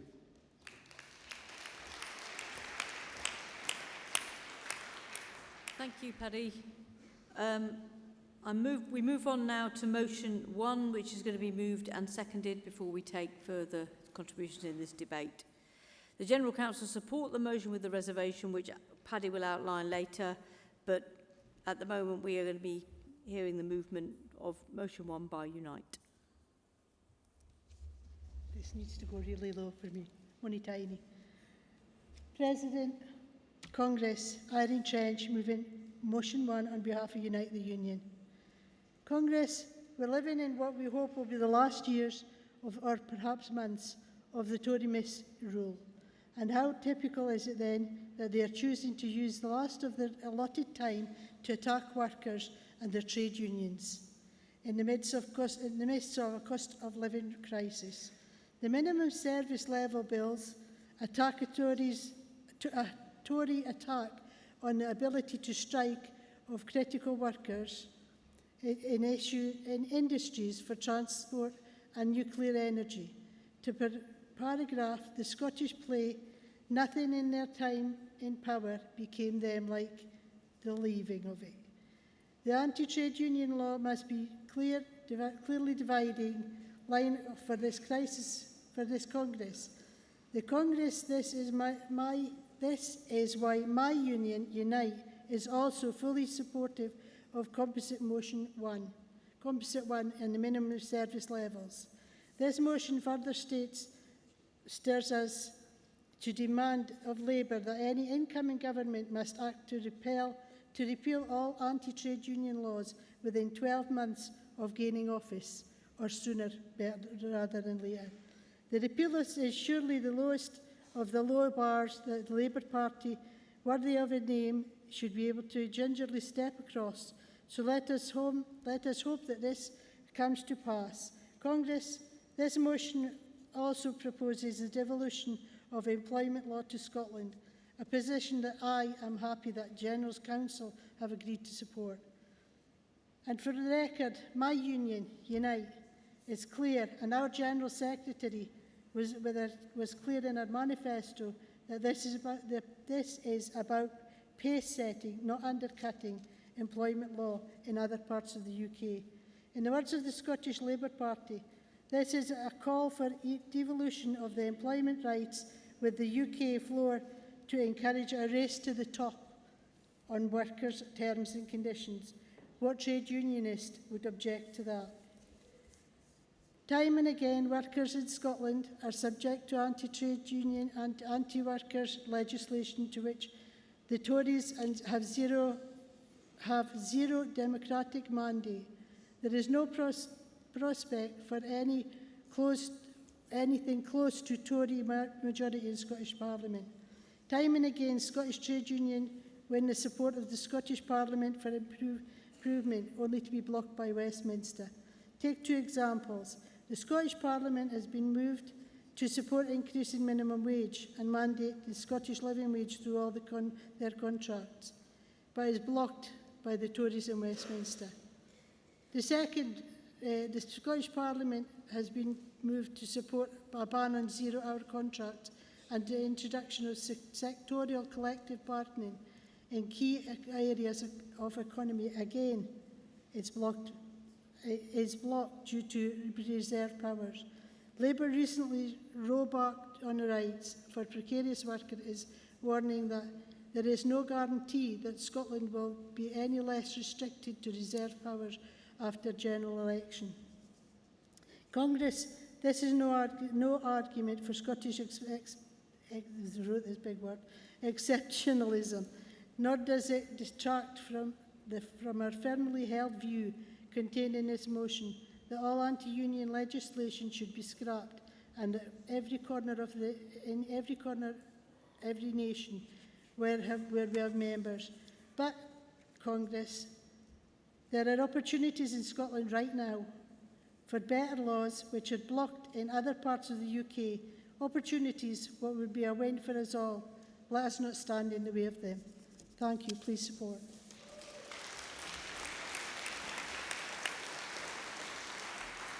Equity to second.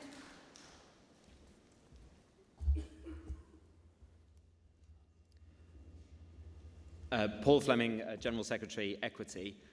Thank you, Congress. Who would have had it on their Congress bingo card for Equity to be opposing minimum service levels and Unite to be quoting the Scottish play? That is what I call inter-union solidarity. Congress, we have a Tory government that hates red tape. They hate red tape when it could have saved lives in Grenfell Tower. They hate red tape when it could have saved our schools from collapsing. They hate red tape when it's about protecting workers' rights and health and safety. But they love red tape when it's stuck on a red flag. In 1980, That in 1980, Margaret Thatcher's government took away our right to secondary solidarity action. In 1988, they banned our closed shop. In 1992, they introduced penalties for trade unions that are by far the most restrictive in the Western world, something Tony Blair said with pride in 1997. In 2016, they introduced the thresholds for ballots in our strike action, and in 2022, they banned noisy protests. And when we had a Labour government the last time round, they said, don't worry about the fetters that trades unions are bound by, because we will give you minimum wages. We will give you minimum regulations, which Tories have turned to dust over the course of the last 15 years. And where does that leave Equity's 50,000 members, the overwhelming majority of whom are self-employed? It leaves them with no statutory right as self-employed workers to sick pay, to maternity pay, to paternity pay, no right to challenge a dismissal for being unfair unless they've been employed for 2 years or more, when the average theatre production lasts less than 8 weeks. But only Equity members do have those rights. 85% of people you see on TV, on film, on stage, they are Equity members. And when they work on our collective agreements, they have those rights to sick pay, to maternity pay, to paternity pay, and to the right to challenge a dismissal for being unfair from the day that they start work. How do they have them? Because we've bargained for them. We've won them. That is the consequence of a strong union. Equity's success shows the fruits that come from having unfettered and strong unions, and unions around this room have shown that over the last 2 years. They set a barrier, we smash it. They set a hurdle, we reach it. But alongside that pride, we must remember that things could be different. In the United States right now, our sister union, SAG-AFTRA, are taking action after balloting their members once, achieving a threshold of less than 50%, and their executive deciding at noon that they're going on strike, and the action starts at midnight. That is not some socialist dream. That is the state of California in the United States. That is the alternative that we could have in this country if a Labour government empowers trades unions to get down to the job that we are there to do. And what Congress would not support, devolved administrations who are more supportive of social justice than Westminster, who are more supportive of workers' rights, who know that strong workers' rights lead to a strong economy. Why would we not unfetter them and empower them too? And just as Equity, our agreements are strong. They will not be used to undermine the action of our sister union in the United States. We know as a movement alongside the TUC, we will ensure that any devolution does not result in a weakening or undermining of rights across this country. Conference, I am proud to second this motion.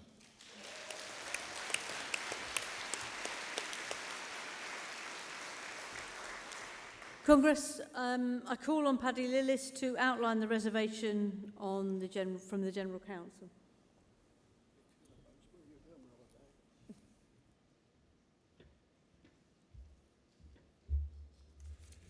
Paddy Lillis speaking on behalf of the General Council. Congress, the General Council supports a motion with a reservation. In supporting further devolution, the General Council would want to avoid any danger of undermining workers' rights across the UK or in any region or nation of the United Kingdom.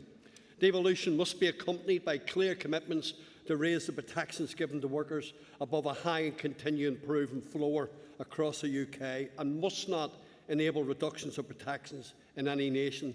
Crucially, any new settlement on the devolution of employment rights must also be undertaken with the full involvement of trade unions at UK level and in the devolved nations. Thank you.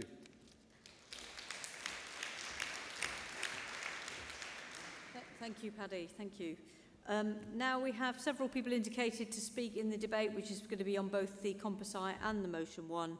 And first in the debate is EIS, but can PCS, CW, GMB and ASLEF come to the front, please?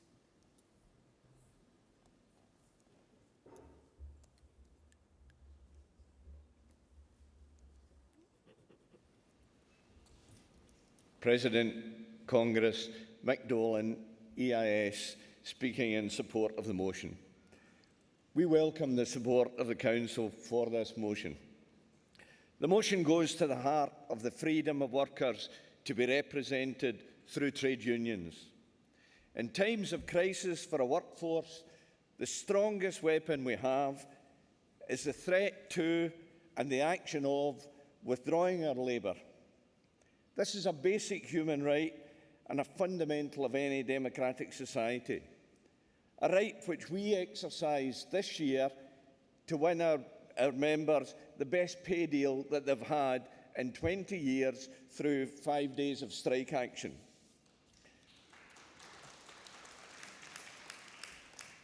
For decades now, we have seen the concerted efforts of government and business to restrict the rights of workers. The attack on pay is now being followed by a further attack on the rights to fight for a fair wage. We're witnessing the dismantling of every part of our public sector, and we need to maintain the right to fight back. This motion creates a strategy to use the devolving of employment law to the Scottish Parliament as a challenge to the vicious Tory government.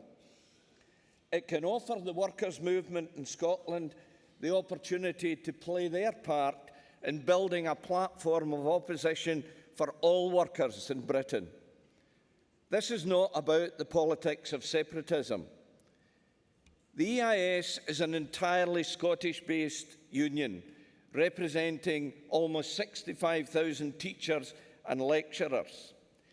We have strong working relationships with our sister trade unions in other parts of the UK, and it's our policy to campaign for the devolution of employment law, which is supported by Scottish Labour and SNP.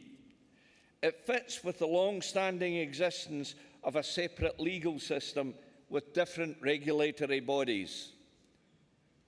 In Scotland, the Tories lasted a majority in 1955 and currently are around 20% of the vote when polled. We've all seen the damage that successive Tory governments have done to workers' rights.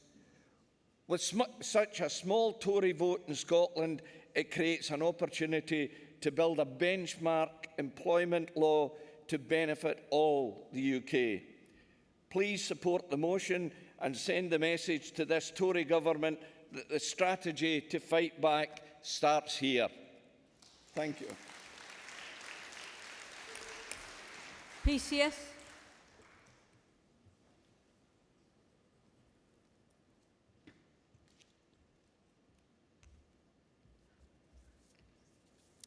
President Congress, Davina Kennedy speaking. Davina Kennedy of PCS speaking in support of this motion. Congress. PCS opposes in its entirety the Minimum Services Level Act.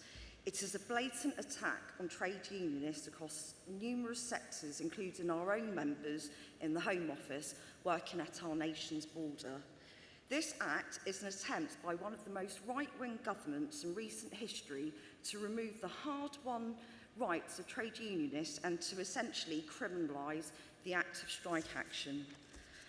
Although only several key sectors are included in this first part of the legislation, be under no illusions, Congress, where possible, this government will extend these rules to a broad range of workers.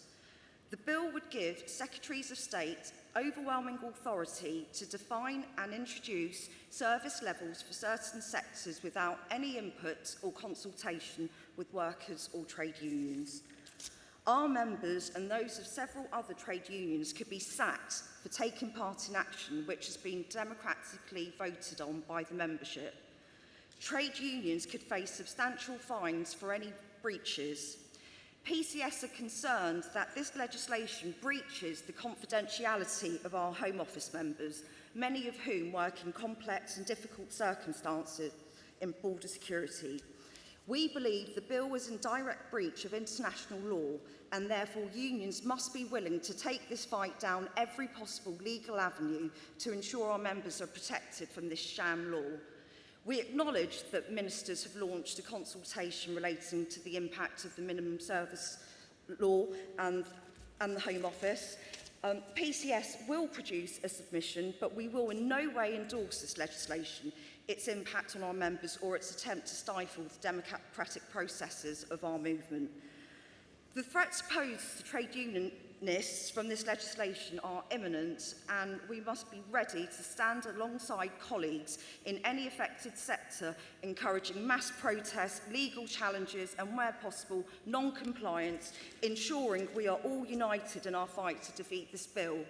We welcome this motion and hope that our colleagues in all unions will stand with us in supporting this motion and building a broad campaign of opposition.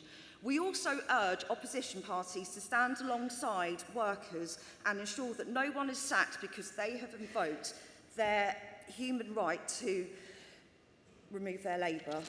Congress, please support this motion. CW.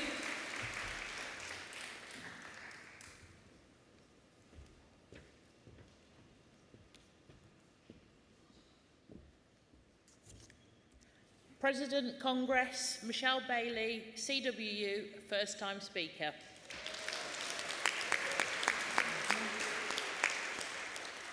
Congress, having participated myself in strike action last year and seeing all the other strike action in this country, I wanted to get up and speak.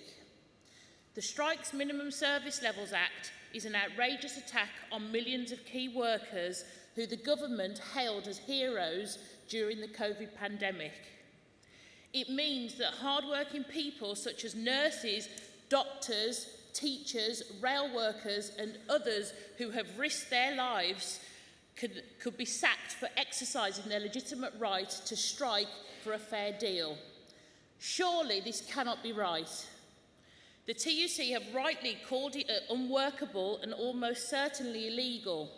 But as we've witnessed lately, this government are known for letting well-established democratic freedoms and human rights stand in their way. The Strikes Minimum Levels Act does not cover the postal, telecoms and other sectors where the CWU operates. But Congress, let's not be mistaken, an attack on one is an attack on all. And it's absolutely clear the government would attack all and roll out this pernicious legislation out to other sectors given half the chance. The CWU is right behind this motion. It's vital we act together to fight back against the relentless attacks on trade union movement in this country and to hold Labour to their commitment to repeal the MSL's Act as early as possible. We'll do all we can to build the appropriate union-wide responses to ensure we defeat the Minimum Service Levels Act along with the Trade Union Act 2016 and all other union legislation. Congress, please support.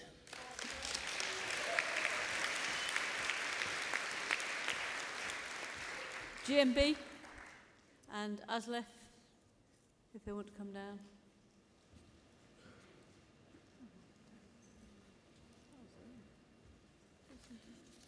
President, Congress, Kevin Buchanan, GMB, speaking in support of Motion 1. As other speakers have indicated, the Minimum Service Levels Act is an outrageous violation of workers' rights. We fought that legislation when it was being carried through Parliament, and Congress, we will defeat and repeal this rotten law. We fought too for the Labour Party's New Deal for working people, for the right to access workplaces to organise, enhanced equal pay protections, electronic balloting, a fair pay agreement in social care, and reform of statutory balloting thresholds, and many more commitments that will make an essential difference to our members' working lives. We must leave no doubt that the New Deal will apply in Scotland as well as England and Wales. Congress, GMB supports the principle of devolving employment law, but we also believe we cannot place our faith in the SNP government, which has failed to deliver its Fair Work agenda, failed to deliver jobs and it promised in renewables, and failed to deliver £15 an hour in care. As Paddy said, we believe that the Westminster employment law should represent a floor that the devolved nations can improve upon. And in making these calls, we must be mindful of the impact in Wales as well. The Wales TUC is currently undertaking its own commission on the question of the devolution of employment law. It should be allowed to report, and affiliates should be consulted on its conclusions. Congress, therefore, I ask you to support the motion with the reservation. Thank you. Aslef. Afternoon, President. We're rising to support, obviously, and it's worth reminding Congress that the minimum service levels and this kind of pernicious legislation was aimed directly at the transport sector, because they understand that ASLEF, a small but powerful union, have this, when they go on strike, they have this large impact on the industry. But we know now that the minimum service levels aren't going to work. The way Mick Lynch put it very good yesterday when he talked about the signallers. If you're looking at 50% service levels for signallers, well, you can't get half a signaller. And when you look at the railway and running trains, well, they're doing a good job of running 50% of trains at the moment without our help. But if this legislation comes in, and it will, of course, and they look at 50% of trains in any company that we represent in, well, you're still going to need 60, 70, 80% of our members to come into work. And there we go to the last bit, and I think the main point for us. We, as activists, as trade unions, have got to be encouraging our own reps and activists to cross picket lines. And I remind you, this started as an attack on the railways. It's been extended. You're next. And if we're going to become or remain a fighting force, a trade union force, an active force in this country, then we've got to stop it right now. Support.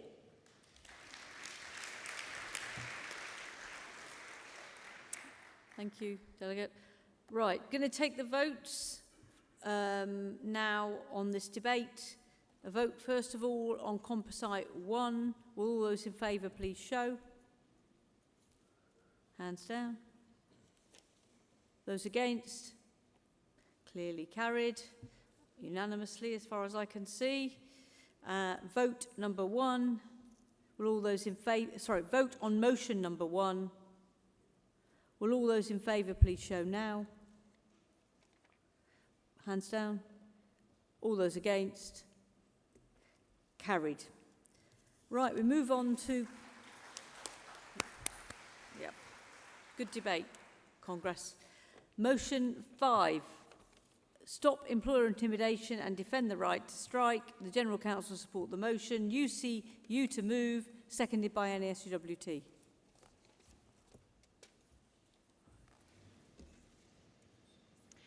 President, Congress, Joe Grady, the General Secretary of UCU, to move motion 5.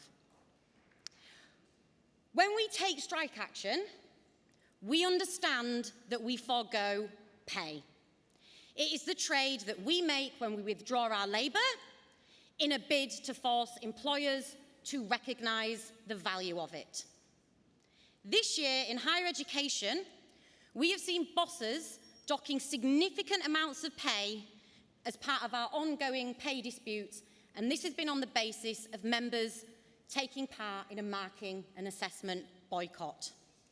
In some cases, our members have been docked 100% of their pay, even though the activities they've withdrawn from represent 5 to 10% of their labour. This is an absolute disgrace. At the point of deducting the salary, there is nothing we can do to stop it. It is a matter that has to be challenged after the fact.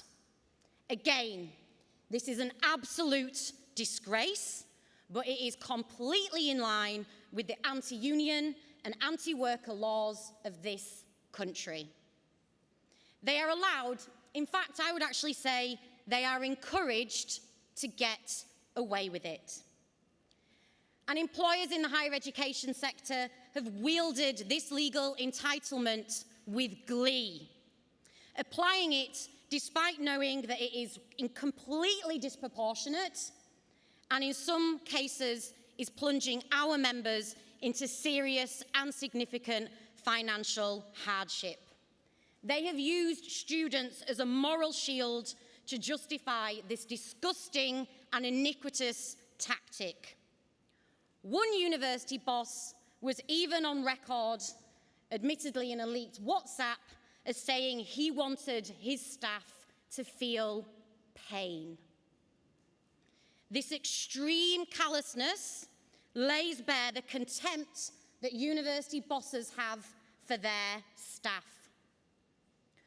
We demand an urgent change to the law, one where employers must prove that any deduction for partial performance is proportionate. Also, we need a mechanism to prevent it being taken if that is disputed by the worker or their union. This should be a basic right for anybody in a civilised society. We also need collective mechanisms to do this on behalf of groups of workers. This law allows employers to attack us as a collective. We must be able to fight back as a collective too. They organise, they lobby, they act collectively, so must we.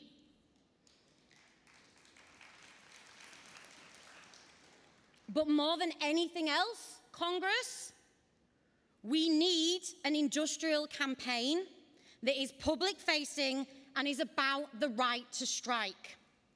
Everywhere we look in the UK, the Tories are attacking the things that are dear to us. The NHS, education, the railways, Royal Mail, and many, many more. They want to stop us with thresholds. They want to stop us in the courts. They want to stop us with punitive deductions, and yes, they want to stop us with minimum service levels. They want to see working people starved back to work and with little rights to stand up for themselves. And I am here to tell you that UCU members have had enough. But I'm also here to say we cannot do it on our own. So let's pass this motion. Let's make sure that every single person in the UK supports the right to strike. They support legal challenges that we are calling for. They demand legal change. And they are going to oppose the laws that the Tories are trying to ram through. And I will finish on this. As we rapidly head towards a general election, we need Labour to step up. Less vague promises, more policies that will fundamentally change things for working people and not just protect, but enhance their rights at work. We don't just want things repealed or rolled back. We need things drastically improved. And finally, 100% solidarity to everyone in this hall who's from a union taking strike action and to all striking workers. NASUWT to second.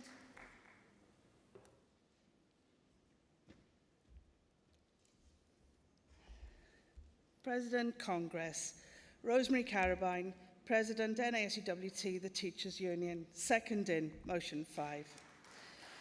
Congress, we've just had an important debate on the need for us to build a resistance to the government's anti-trade union laws. These laws must be repealed, and we must never rest until they are. But there is another threat to the right of trade union members to take action to protect their rights of work. Right here, right now.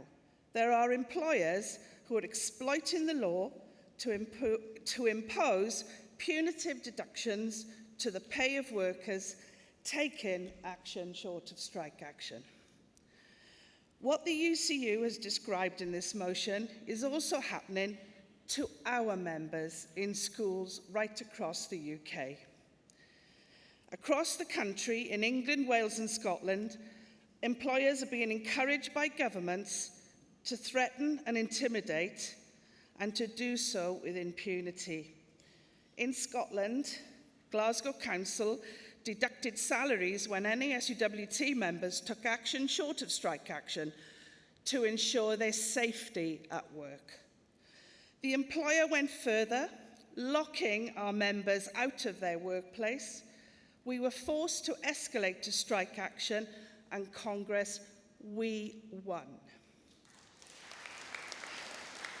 But our members should never have had to endure such abuse.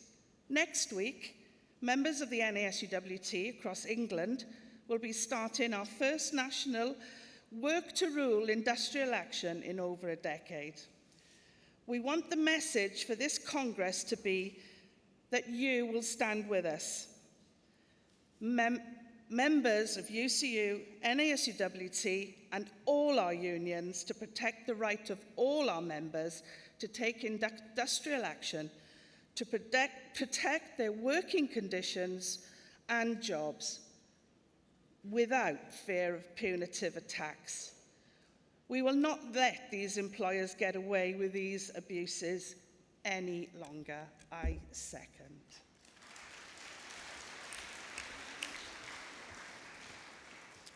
Okay, thank you, Delegate. Motion 5 is in front of you, Congress. Will all those in favour please show now? Hands down. Any against? That is carried. I call paragraph 2.9 and motion 6, tackling one-sided flexibility. The General Council support the motion. Is going to be moved by Usdaw and seconded by Prospect. Dave from Usdaw. President, Congress, Dave McCrossan from Usdaw, moving our motion on tackling one-sided flexibility. Congress, the cost of living crisis continues to have a devastating impact on working families. Rising prices of everyday essentials mean that many are now finding it nigh on impossible to actually survive. Usdaw surveyed thousands of our members earlier this year, and the responses actually demonstrate the horrific situation that people find themselves in. Nearly a third struggle to pay gas and electricity bills every single month. Over 60% have relied on unsecured borrowing in the last year just to pay their bills. And around 7 in 10 people report that financial worries are having a serious impact on their mental health. While everyone is being impacted by the crisis, we know it's clearly going to have an impact on the greatest impact on those who can least afford to pay. So as a movement, we need to be clear. The roots of this crisis are far deeper than the Tories' shocking mismanagement of our economy, or the global factors that they seek to blame from time to time. At the heart of this cost of living crisis is our weak employment law framework, a framework that robs workers of financial security or certainty, and a framework that leaves workers constantly vulnerable to economic headwinds and changes of circumstance. The last 13 years are littered with Tory broken promises on employment rights. First, there was the Taylor report, then it was their pledge on the right to a normal hours contract, and of course then, let's not forget, the high wage economy that they were going to deliver for each and every one of us. Then we heard again and again about how they were going to bring forward an employment bill, while they delayed and they delayed again with meaningless consultation after meaningless consultation, all of which came to precisely nothing. Their failure to tackle one-sided flexibility has hurt working people and held back economic growth. So Congress, we must never forget that in the midst of an unprecedented squeeze on living standards, this government, the Tories, decided to prioritise attacking the right to strike rather than driving up wages and conditions at work. It says everything about who they are and everything about what they believe in. So it's time for us to build a new type of economy, one where workers are properly recognised, rewarded and respected. An economy where we end insecure work and give working people the financial security that they deserve. And an economy where we level the playing field by ensuring that flexibility benefits everyone and not just employers. So comrades, the scale of the challenge in front of us cannot be understated. 3.9 million people are in insecure work, including a disproportionate number of black and young workers. Over 1 million workers are on zero-hour contracts, and almost 2.5 million people are underemployed in our economy. They need more hours, but they simply cannot get them. We urgently need a new deal for workers, and that is why we should welcome Labour's pledge to enact one within their first 100 days. And make no mistake, Labour's proposals will be transformative. New rights for trade unions to access the workplace and changes to the rules around recognition will level the playing field to some extent, allowing more workers to have a collective voice within their workplace. Workers will get proper notice of shifts and the right to a contract that reflect the hours that they actually work, alongside other measures to tackle one-sided flexibility. This must be part of Labour's central manifesto. As a movement, we should continue to do all that we can to campaign for a comprehensive new deal for working people, and ensure that we are the ones looking at the technical details of any proposals so a new deal can be quickly introduced and, most importantly, properly enforced, to give workers the rights and the freedoms that they deserve. Congress, our members, cannot afford to wait any longer. Please support this motion.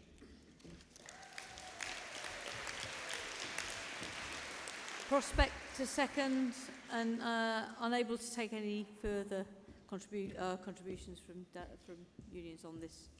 President, Congress, Prospect, pleased to be seconding motion 6. Now, we don't affiliate to the Labour Party, but funny enough, we do get on with them quite well. And all unions have a stake in campaigning for change in government policy regarding the labour market. And a change in government represents the only hope for a future where employer and engager prerogative is addressed. Prospect represents many members with real bargaining leverage, and I'll say something about that later in the afternoon. But also many in heritage in the creative sector who experience precarious work and who can be exploited. They need the promise of the New Deal and more. Our freelance and self-employed members who work in film and TV are a very clear case in point. The last few years have shown how work can evaporate. First of all, it was COVID, when obviously everything necessarily closed down. And now, whilst we express full solidarity with our American colleagues, the drying up of work has left thousands of our members brutally exposed in that sector. Now, these are members who have key skills, who can at times flourish as freelancers, but at the moment they can lose their economic footings. As a result, we want to tackle the insecurity of the freelance world, something which has been echoed by other trade union colleagues today. Working with our colleagues in community and with the Fabians, we have recently composed a series of asks that complement the New Deal asks for those who are in precarious direct employment. And these include, for freelancers and the self-employed, establishing parity on key rights and entitlements, empowering self-employed workers to act collectively, equalising sick pay, ensuring leave and other flexibility entitlements are comparable to those of employees, providing income security when the risks hit, which recognise the nature of self-employment, and modernising the pension system to accommodate the self-employed. Congress, everywhere you look, there's conversations about the future of work, the meaning of good work, but for millions, it's a long way away from those lofty ambitions. So we're pleased to second motion 6, and please support it.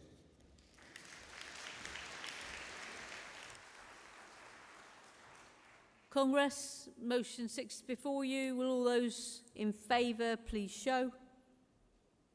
Hands down. Will those against? That is carried.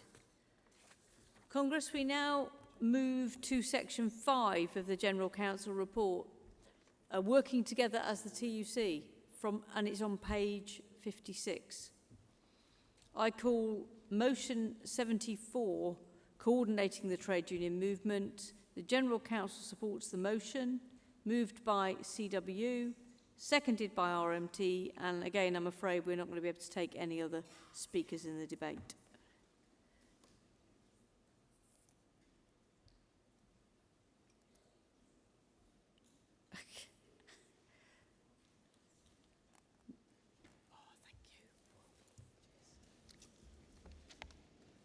President, Congress, Dave Wald, Communication Workers Union, to move this motion, which is all about us working together more than we've ever done before. The past year has seen workers in all sectors of the economy, in all unions, taking action, standing up against employers and the government, and it's more than we've seen at any time in the last 4 or 5, 6 decades. We applaud every worker who's taken action, because every worker knows that by that collective action, we've shifted employers, shifted the government, and there's better settlements that have been on the table that would have otherwise not been achieved. We also applaud and stand together in solidarity with all the workers here who are still in struggle, still fighting for a decent settlement for their members and those who are going to be going out on strike very soon.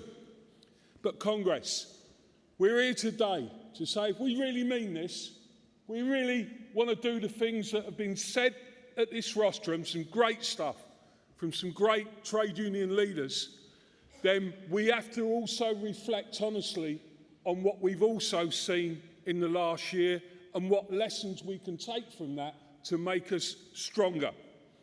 The first thing that we've seen is the hand of government is truly aligned with every employer and the media with one sole objective: to destroy all forms of collectivism.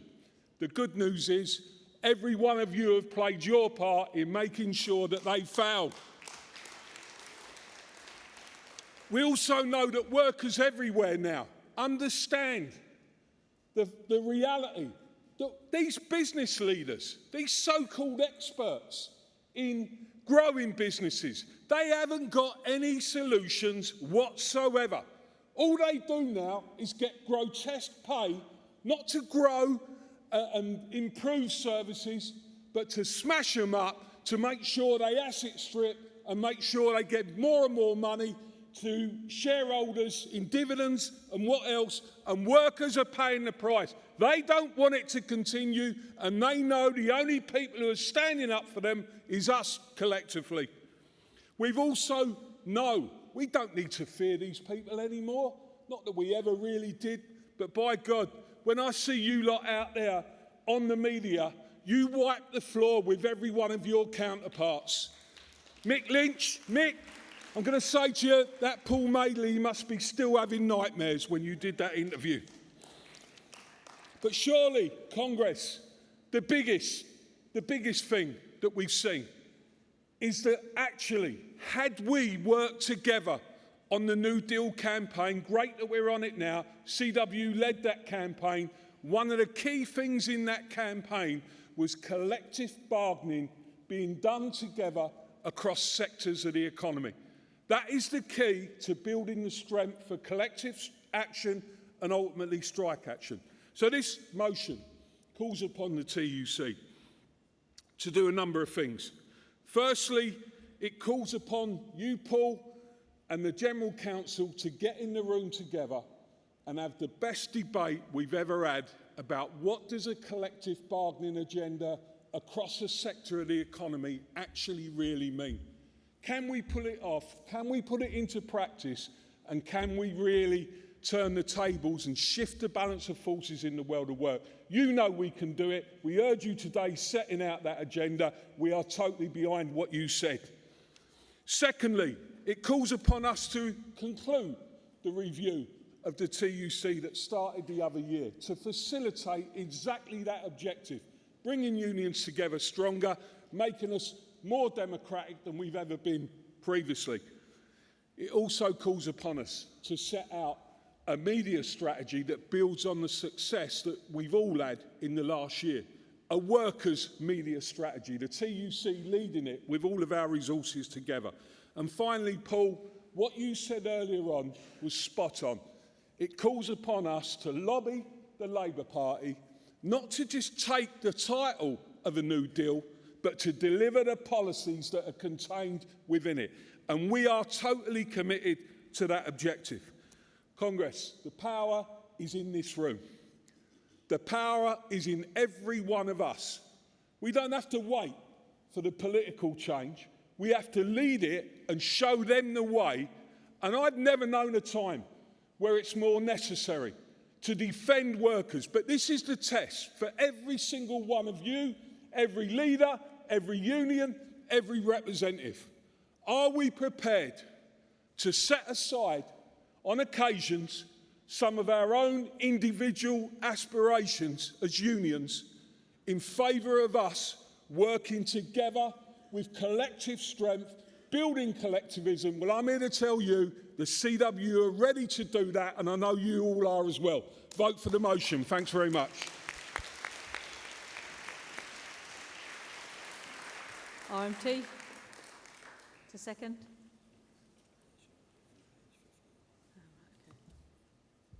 Eddie Dempsey, RMT Union, proud to second motion 74 and support the CWU.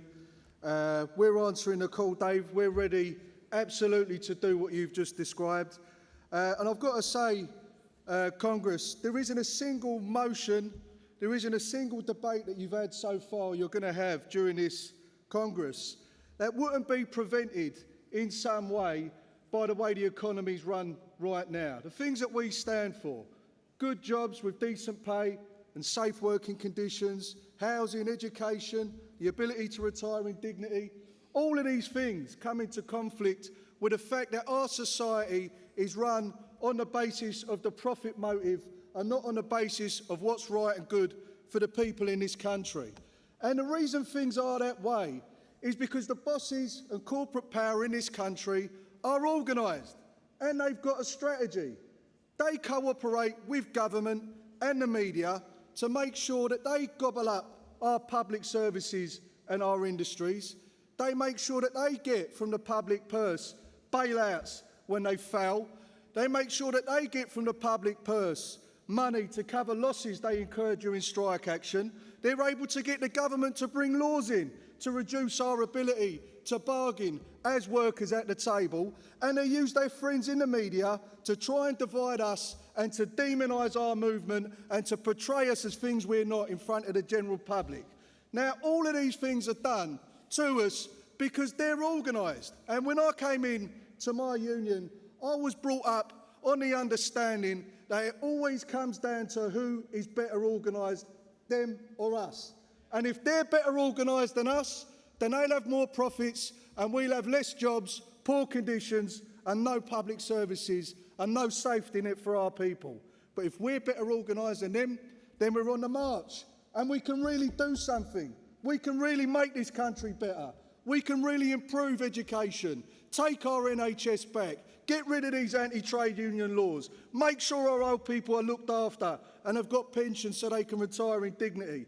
We can do all of that on the basis that we actually get organised with a strategy and work together. And that's going to mean putting aside some petty differences in the trade union movement in order to achieve it.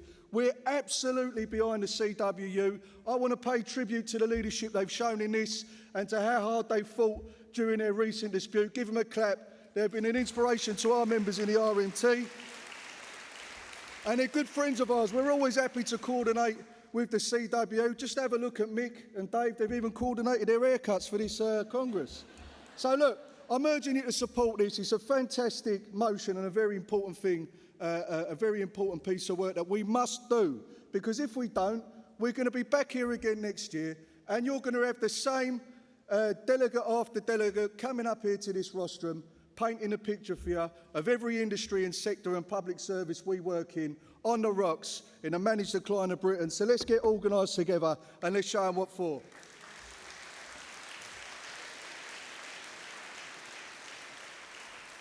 Okay, thanks to Dave and to Eddie for that. We are now going to the vote on motion 74. Will all those in favour indicate now? Put your hands down. Those against? That is carried. Congress, unfortunately we are running behind schedule, so a bit of advance warning, we won't be able to take the following scheduled business this afternoon. Motion 77, motion 78 and motion 79. I'll have to tell you another time, Congress, when we can fit those motions in. We're moving now to motion 75 on TUC the next 10 years.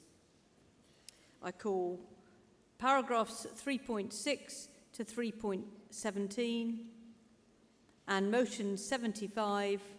The General Council supports the motion to be moved by Prospect, seconded by GMB.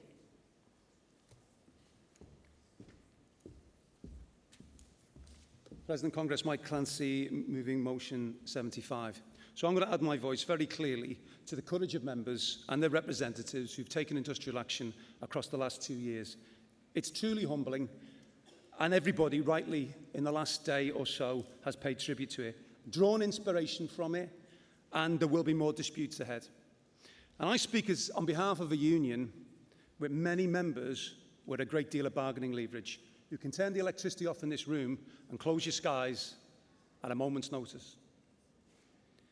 Now, I'm going to ask you to think about a number, a percentage, as I speak and move this motion, and why it's important. And it's 12%.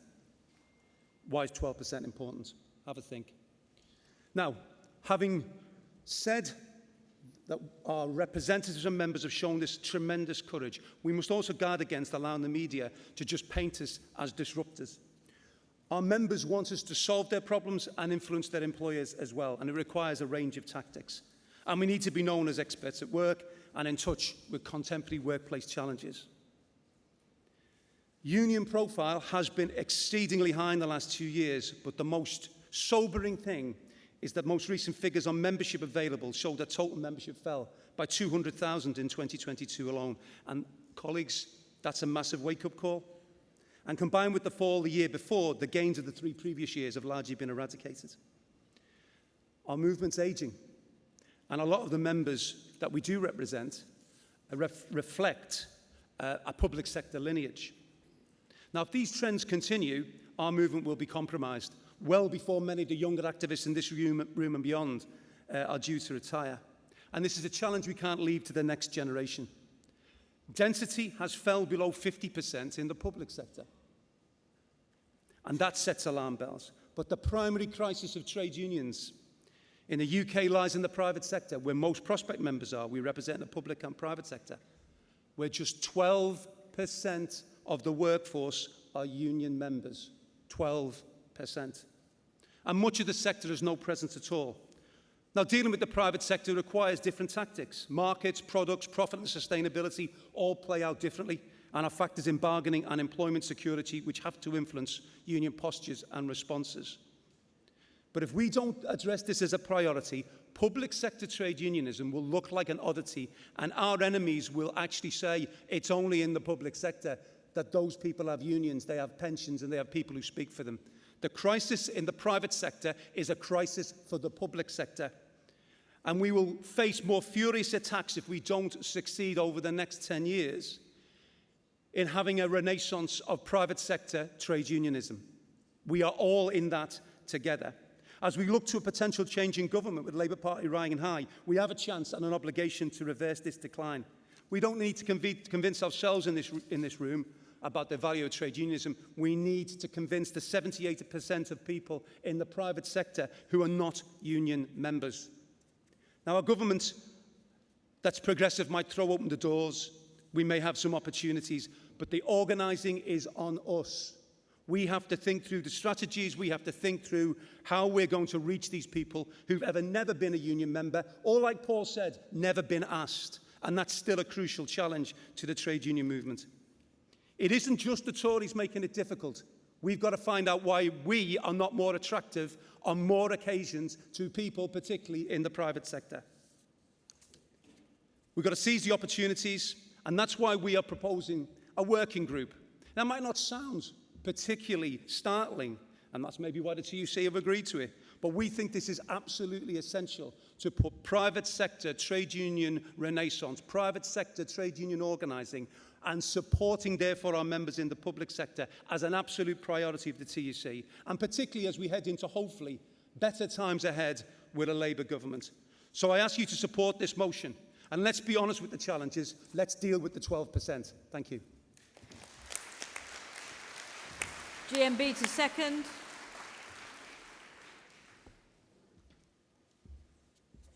President, Congress, Charlie Gray, seconding motion 75 on behalf of GMB Union. Congress, we are here as the trade union movement, not a monument to it. We know there is power in a union, but for nearly 30 years that power has not reached further across the world of work, which is changing and becoming more exploitative. Last year, the proportion of trade union members out of all UK employees was at its lowest since modern records began in 1995. The work of women workers in our economy remains grossly undervalued, yet women union members in the private sector made up 2/3 of last year's fall in trade union membership.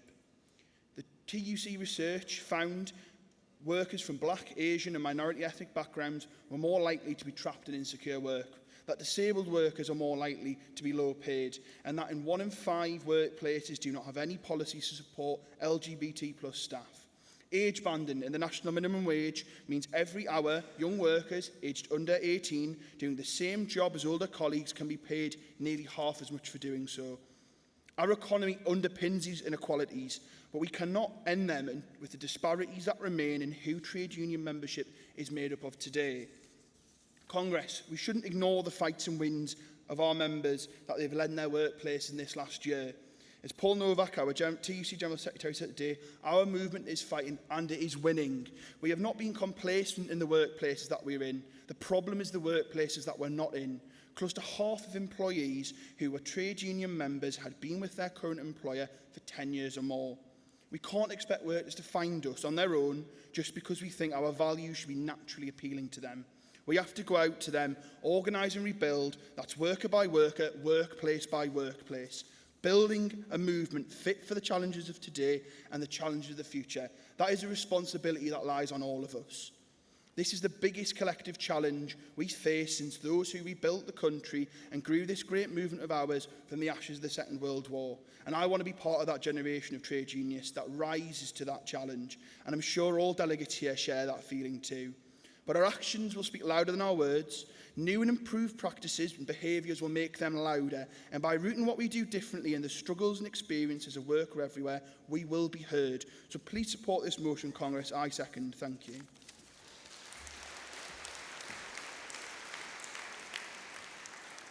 Thank you, Charlie. Moving to the vote on motion 75. Will all those in favour of motion 75 please indicate now? Put your hands down. All those against? That's carried. I call motion 76 on the role of trades councils. The General Council's attitude to the motion is to seek remission or oppose, and I will be calling the TUC General Secretary to explain the position. I understand POA are not prepared to remit. Is that right, Steve? That's correct. Yeah. Okay, so it's going to be moved by the POA, seconded by the Bakers. I'll bring Paul in. On behalf of the General Council, and then I'm afraid I won't be able to take all the speakers who have indicated, but I'll try to do a balance between those who are for and against, and that will be CW, Prospect and FBU. Okay, over to you, Steve. Thank you very much, President. Steve Gillen, General Secretary, POA, moving motion 76, and we hope that we can persuade you to support this motion. The role of trade councils is vitally important. A rich history has trade councils in the whole of Great Britain, actually. So if you go back to probably 1858 to 1860, where trades councils were founded in Glasgow, Liverpool, London, Sheffield, Edinburgh, and of course Manchester. And then of course the TUC were founded with a proud history in 1868. But it was Salford Trades Council that convened the founding meeting in the TUC at the Manchester Mechanics Institute. We should not be afraid of this motion. We should be embracing this motion, and I will explain why. It's just been explained in relation, and I've got to say, Paul's speech this morning, I think, was inspirational. But he did highlight some challenges to us. And Paul identified that we've got to grow this trade union movement. And the way we've got to grow it is not by being insular, but by embracing the resources around us. And that means embracing trades councils. Trades councils at the moment do not feel part of the trade union movement. It's only recently, actually, that they've been able to come to conference as a delegate to move a motion on behalf of the TUC JCC. One motion, that's all they get, and then they're not allowed to vote or speak on any other motion whatsoever. Now, I know that across the country, and let's take Scotland, for example, when the STUC was set up in 1897, it was actually done for a particular reason, and that's because they didn't like the ostracisation of trades councils in England at that time by the political parliamentary committee. From there, the STUC have 3 delegates from each trades council, 2 reserved seats on the General Council, and they can send 3 motions and 3 amendments. There's been no issues. The sky hasn't caved in Scotland, has it, with regards to trades councils? And most unions in this room organise in Scotland. And I don't see that it causes much disruption in the internal runnings of those unions. Yes, there may be 1 or 2 teething problems that the General Council may have to remedy, but that's not insurmountable. And I wait with interest to see what Paul's response has got to be on behalf of the General Council. I'm on the General Council, but unfortunately, I had to leave rather sharpish because there was a Wandsworth escape and I had to do some media. So I missed all the debate on that. But in reality, Mike Clancy set it out. It's not a rosy picture, is it? 12% density in the private sector. 45% and falling density in the public sector. Why aren't we embracing trades councils who, incidentally, they turn up everywhere. They campaign religiously as well. And yet we don't give them that voice.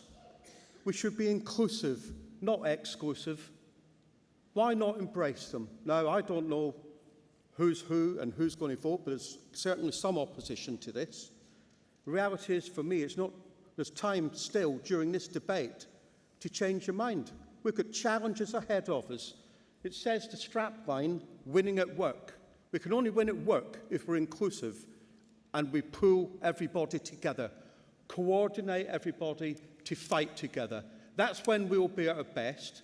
So please support this motion. It's not earth-shattering. If it can work in Scotland and it can work in Wales, why can't it work in England?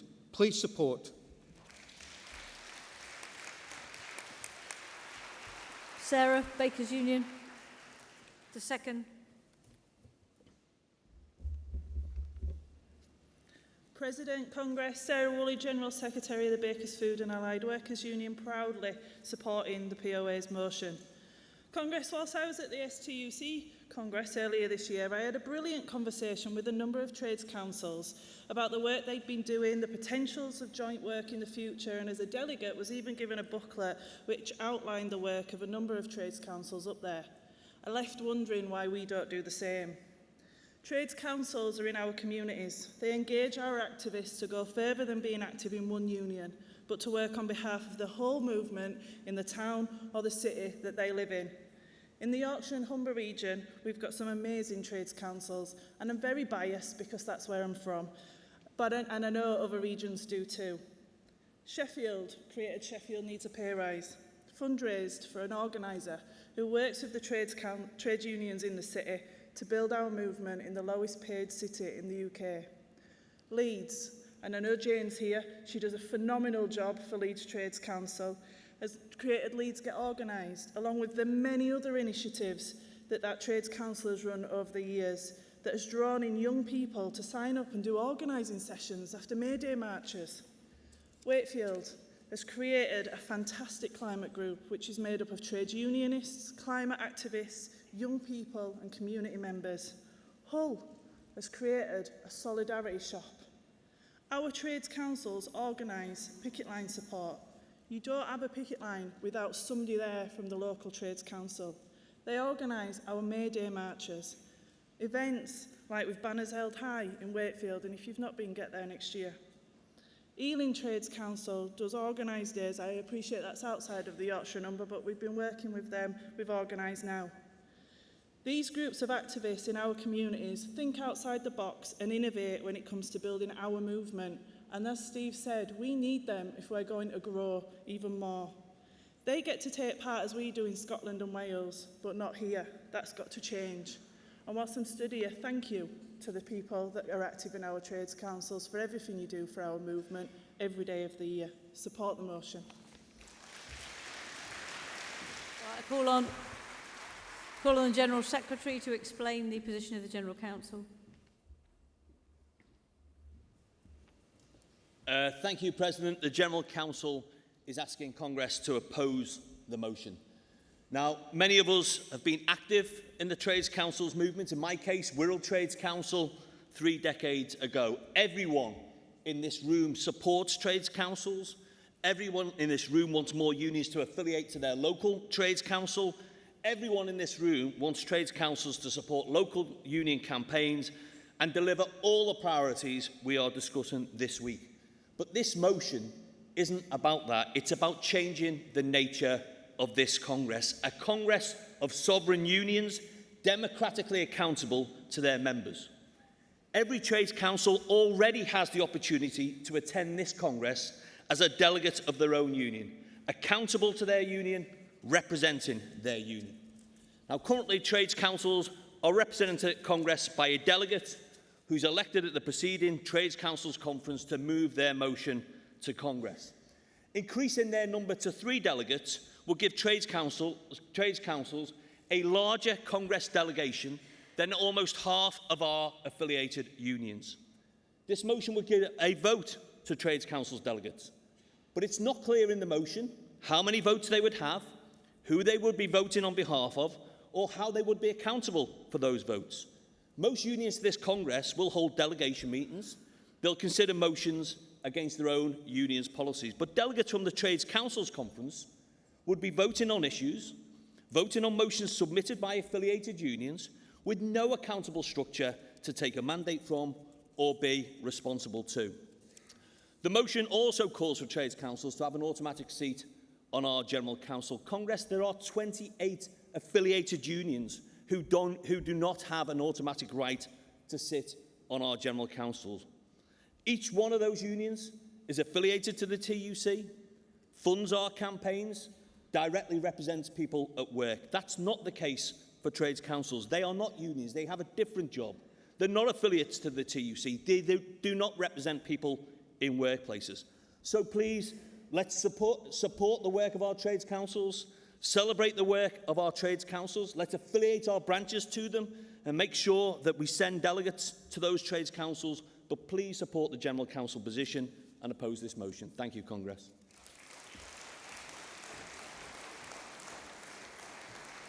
Right, calling CWU to speak, and then I'll be calling, can Prospect and FBU be ready?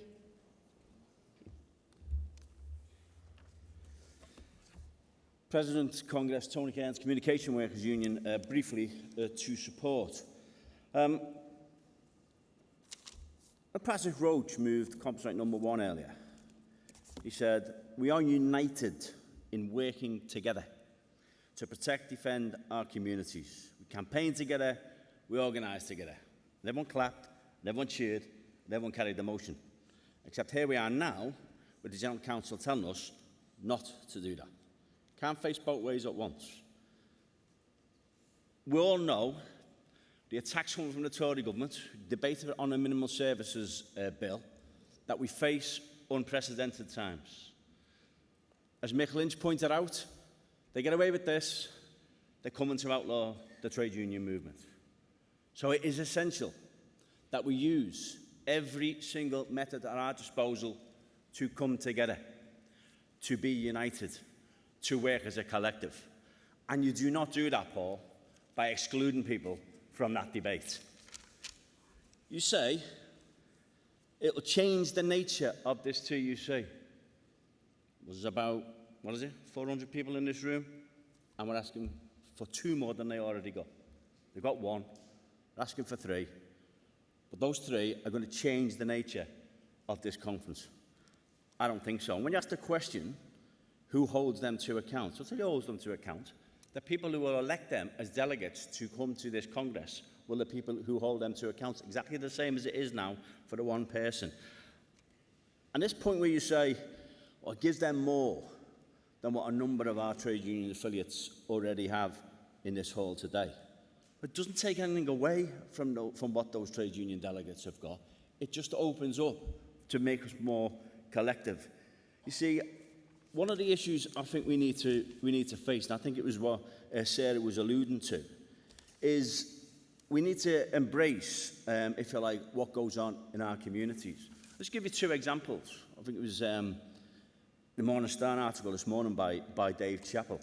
If you look at a clerks dispute that took place down in Somerset, the amount of work done by the Mendips Trades Council to get public support and campaigning around that was tremendous. If you go down to Portland, where they've built a barge in to house refugees and migrants, Trades Council down there are out in the streets, day in, day out, organising the communities and explaining to them how migrants are not the enemy. The amount of work and the value of the work that Trades Councils do in this country should be recognised, and it should be recognised by carrying the terms of this motion. See, we keep hearing how much we need solidarity, and we keep hearing about how much we're under attack, and we keep talking about inclusiveness, and we keep talking about togetherness.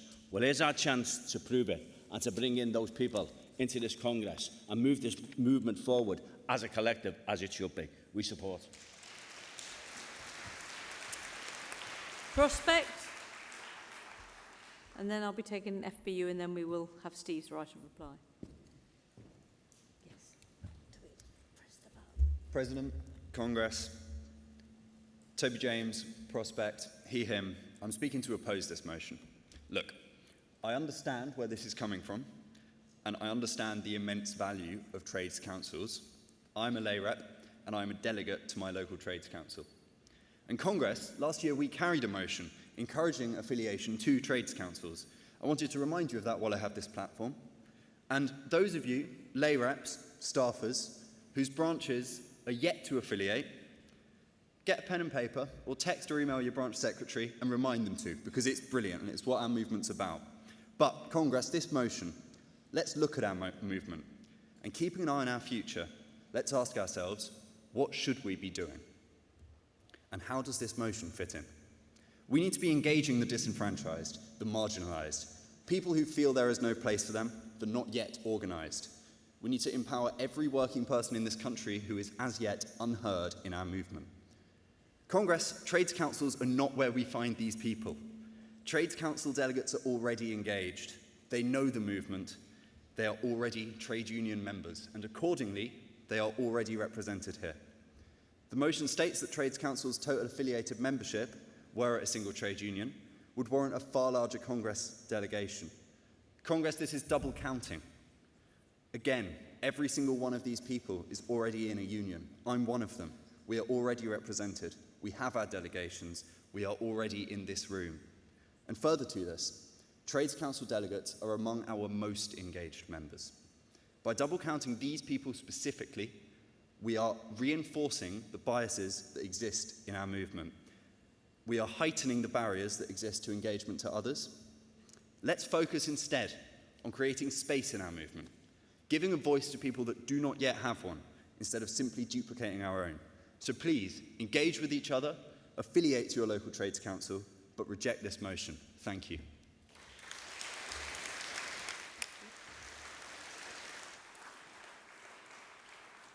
FBU, last speaker in this debate. Yeah, President, Congress, Steve Wright from the Fire Brigade Union. That our union has always recognised the power of solidarity and collective action. That's why the Fire Brigade Union, we support this motion that calls for an essential change in how we acknowledge and include trades councils within the TUC. The trades councils have been allies in our union's battles at local level for many years, both politically and industrially. Our General Secretary, who sits on the General Council, has sat on trades councils for decades, and he knows the importance of the role that they can take. And as Steve and Sarah have said, Trades Council has been present on all of our picket lines and all the picket lines of delegates here over the last year and a half. They've been organising with unions and providing vital support.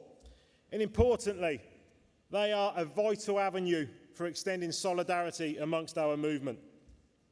And what we have seen in our union, in times of our struggles, they have been present in bringing communities and the broader movement together. And that is absolutely a key role that they take. And the work of the role of the Trades Council has been mentioned by many speakers that have stood here over the last couple of days. And delegates have spoken the important role they take. So let's acknowledge that and let's support it. Trade councils provide an opportunity for grassroots activists to join the struggles of trade unions, to join the struggles of working people, and join the struggles of our class. They need our support and they need our commitment. So we support the call from the trade councils that they receive the representation that they deserve. A single delegate and one motion submission is hardly reflective of the influence and commitment that with our support and with our acknowledgement today, they can bring to our movement. So let's recognise that, not just with words, but with actions. So Congress, support this motion, recognise the important role that trades councils can have and enhance their ability to influence the direction of our movement. We support.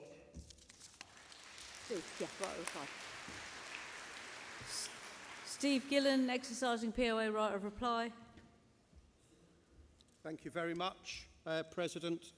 In the right of reply, I'll try and address some of the issues that Paul raised. And to be fair to Paul, he's had off-the-record discussions with me about some of the issues. We tried to resolve them behind the scenes about a remit and different things. So I commend you, Paul, for doing that. But I come back to the real issue again. I mean, some of the issues is about, that Paul's raised, is about accountability, equality, and them having more rights than what 28 unions who don't have a seat on the General Council. Well, the reality is, no one's brought a motion about that. I've brought a motion through my union about this issue. And if there's things to be changed, then let's change them.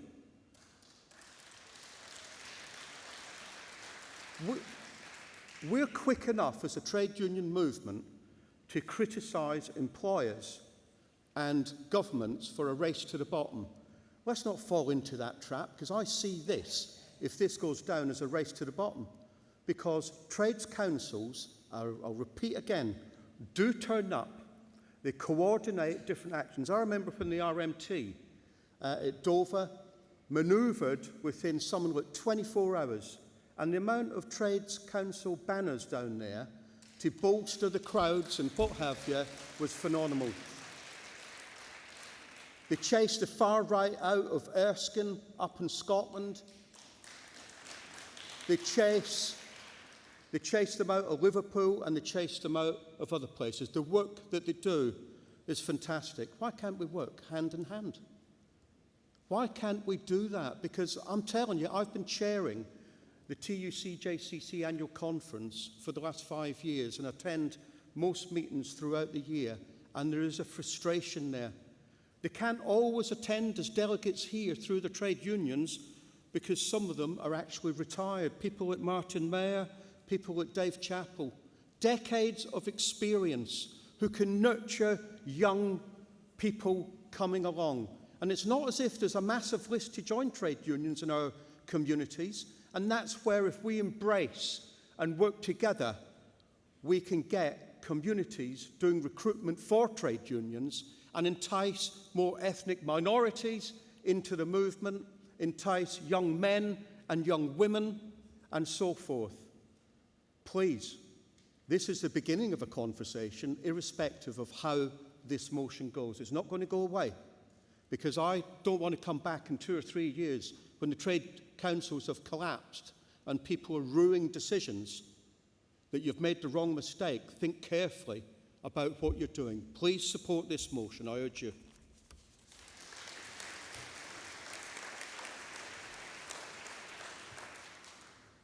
Right, Congress, we move to the vote on motion 76. Will all those in favour please show now?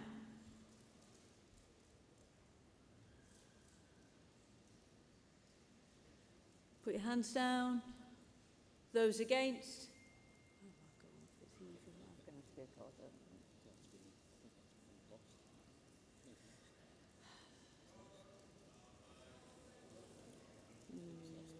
I think it's lost, but it depends on wait, let me just look at it again. Sorry, can we take that again? All those in favour? It is lost.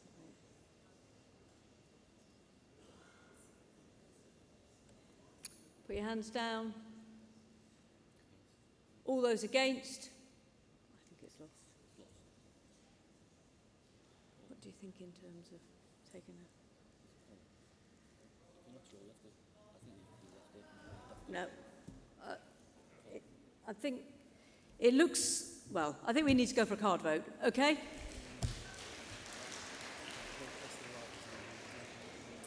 It looked lost, but it wasn't that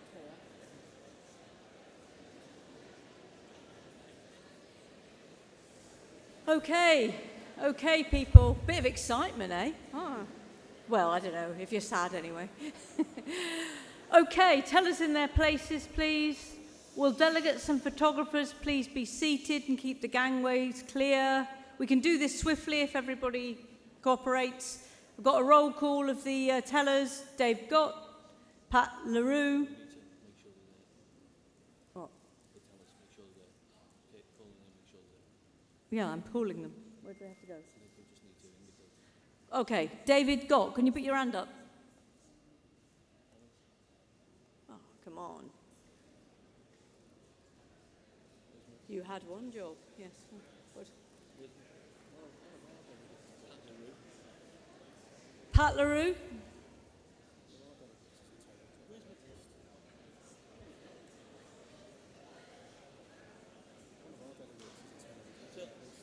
Have you got them, Matilda? Sorry about this. You tell us you should be on duty all the time. What? What's going on? Are they there? Oh, for God's sake. Just wait, they might be the wrong ones. Oh, for God's sake. Well, can we have unions and then if people aren't, they can...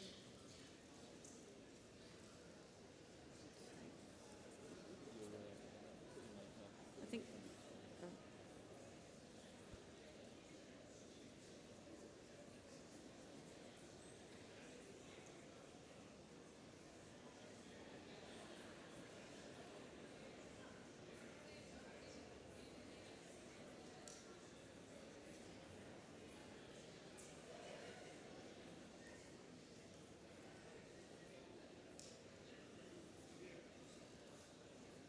Please bear with us. We don't want to get this wrong.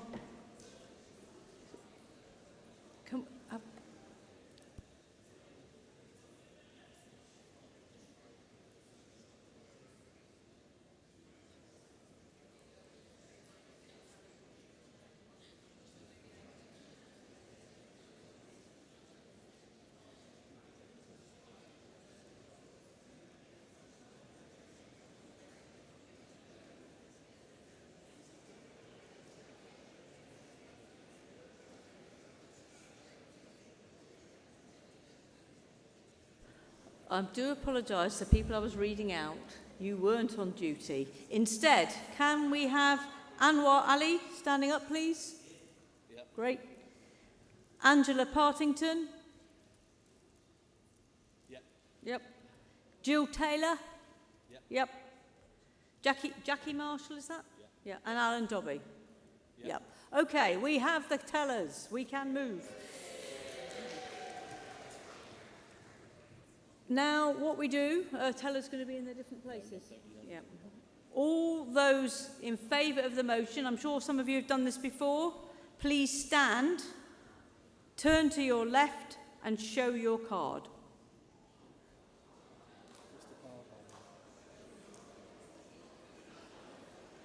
Just stand there until you're all taken. Keep your hand up until I say you can put it down. Good exercise. Yeah.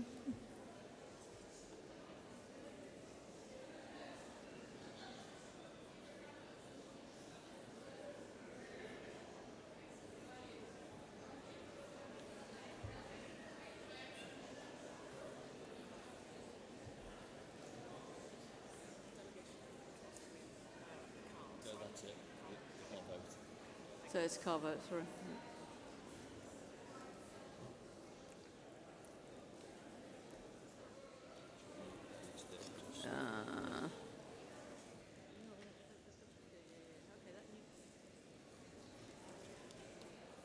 I said it for that one.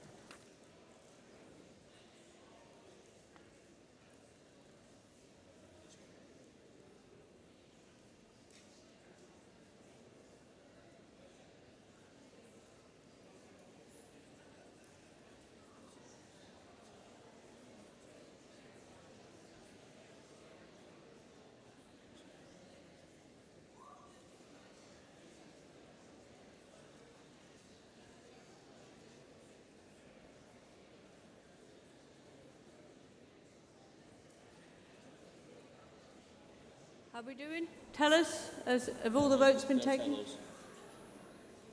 Yes. Okay.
Is that it, Ben?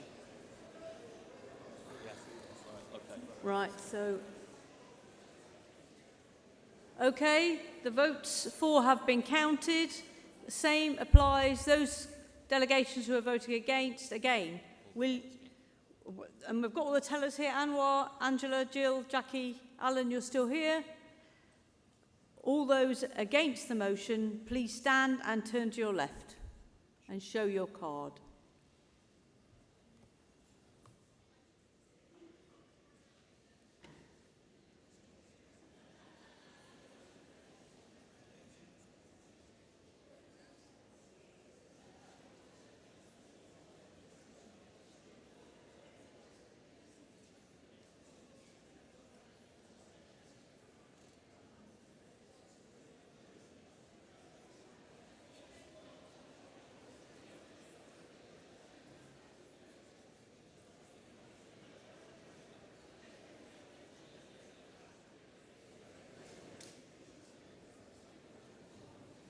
Still over there.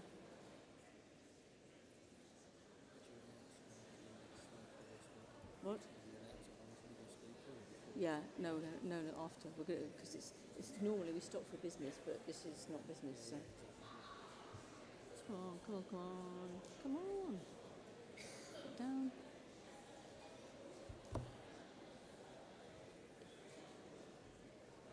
Don't look at me like that.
result. Oh, shall we?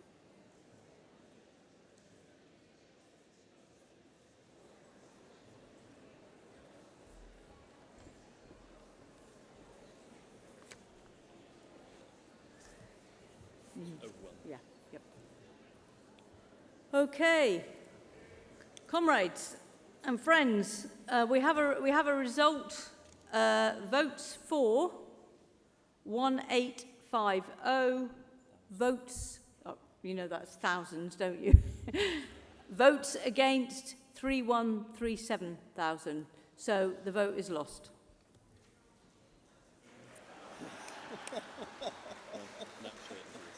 Yeah, why is everyone laughing? Oh. Good fun. Okay, comrades, motion 76 falls. Bear with us, comrades. We've got one item left on the agenda, and I'm very honoured to do this. We have a guest speaker address by Eric Campos Bonta, General Secretary of TUC in Chile. Today, Congress, is the 50th anniversary of the right-wing coup in Chile, a time when international solidarity was vital.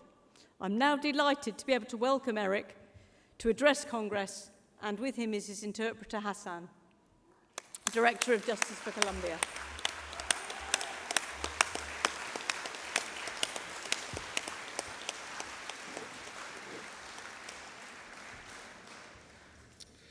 Compañeras y compañeros, quiero saludar en primer lugar a los dirigentes y a las dirigentes de la TUC, a todos y a todas los delegados que vienen a este Congreso a reflexionar sobre cómo fortalecer el movimiento de las y los trabajadores organizados y al sindicato como principal herramienta de lucha.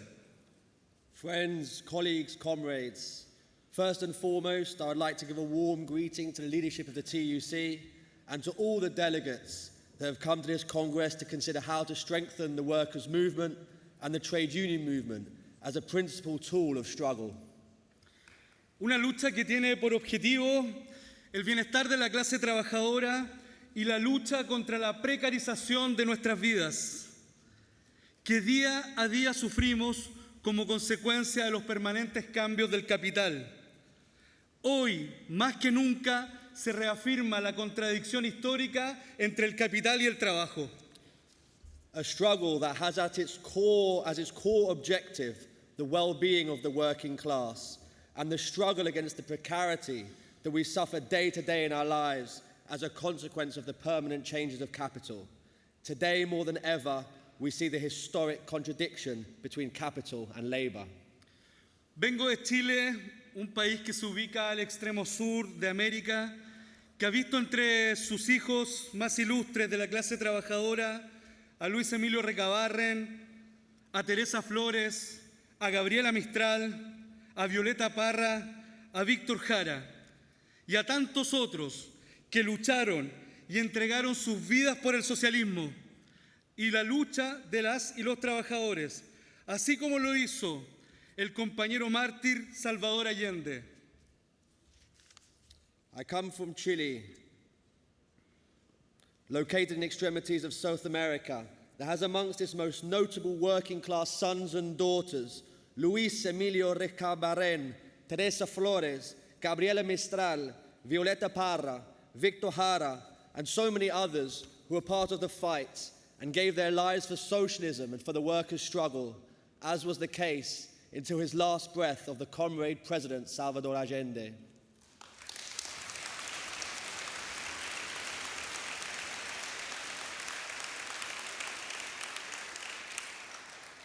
Quiero agradecer este acto de memoria que se suma a miles de actos alrededor del mundo que recuerdan no solo la figura del presidente mártir Salvador Allende, sino que también la gesta popular que significó la experiencia del gobierno de la Unidad Popular, que fue y ha sido el único gobierno en la historia de Chile que le perteneció a las y los trabajadores y que puso al centro la democratización de los medios de producción, de la participación, de la cultura. Y en síntesis, así como lo dijera el propio presidente Salvador Allende, era el inicio de nuestra segunda independencia, de la segunda independencia de nuestro pueblo y nuestro país. I want to thank this act of memory, one of thousands taking place across the world, that remember not just the figure of the President martyr Salvador Allende, but also the centering of the working class that was part of the experience of the Popular Unity government, that was and continues to be the only government in the history of Chile that belonged to the workers and put at its center the democratization of the means of production, of political participation and culture. In summary, and as President Allende said, it was the start of the second independence of our people and of our country. En este importante evento quiero reconocer y agradecer en nombre de los trabajadores y las trabajadoras chilenas a 4 británicos de la fábrica de motores Rolls-Royce que se negaron a reparar los motores de los aviones Hunter llegados desde Chile como protesta por el golpe de Estado de septiembre de 1973, especialmente a John Kenyon, quien falleció hace pocos días. Este modelo de jet británico, se sabe, fue utilizado por la Fuerza Aérea Chilena para bombardear el Palacio de la Moneda la mañana del 11 de septiembre. Nuestra infinita solidaridad con la TUC y todos los sindicatos británicos que, como los trabajadores de la Rolls-Royce, mostraron distintos gestos de solidaridad con el pueblo de Chile durante la oscura noche de la dictadura fascista de Pinochet. In this important event, I want to give recognition and thanks in the name of the workers of Chile to 4 workers in Britain from the Rolls-Royce engine factory who refused to repair the engines of the Hawker Hunter plane that had come from Chile in protest against the coup in 1973.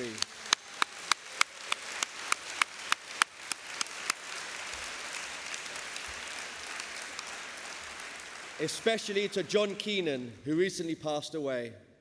This model of British planes, it was known, were used by the Chilean Air Force to bomb the presidential palace on the morning of the 11th of September. Our infinite respect for the solidarity of the TUC and all British unions who, like the workers at Rolls-Royce, have displayed multiple acts of solidarity with the Chilean people during the dark days of the fascist dictatorship of Pinochet.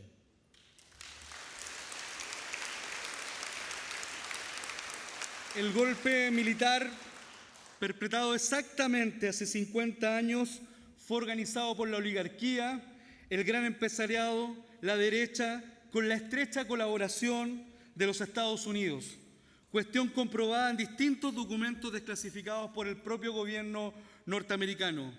El golpe no solo tenía por objetivo derrotar a la unidad popular, dado el peligro que ello significaba para los privilegios de los responsables del golpe, sino que por sobre ello significó el intento de derrotar a la clase trabajadora organizada que desde las primeras huelgas de 1879 hasta la elección del gobierno de Salvador Allende en 1970 se había convertido en una clase social fundamental en la estructura social y política de nuestro país.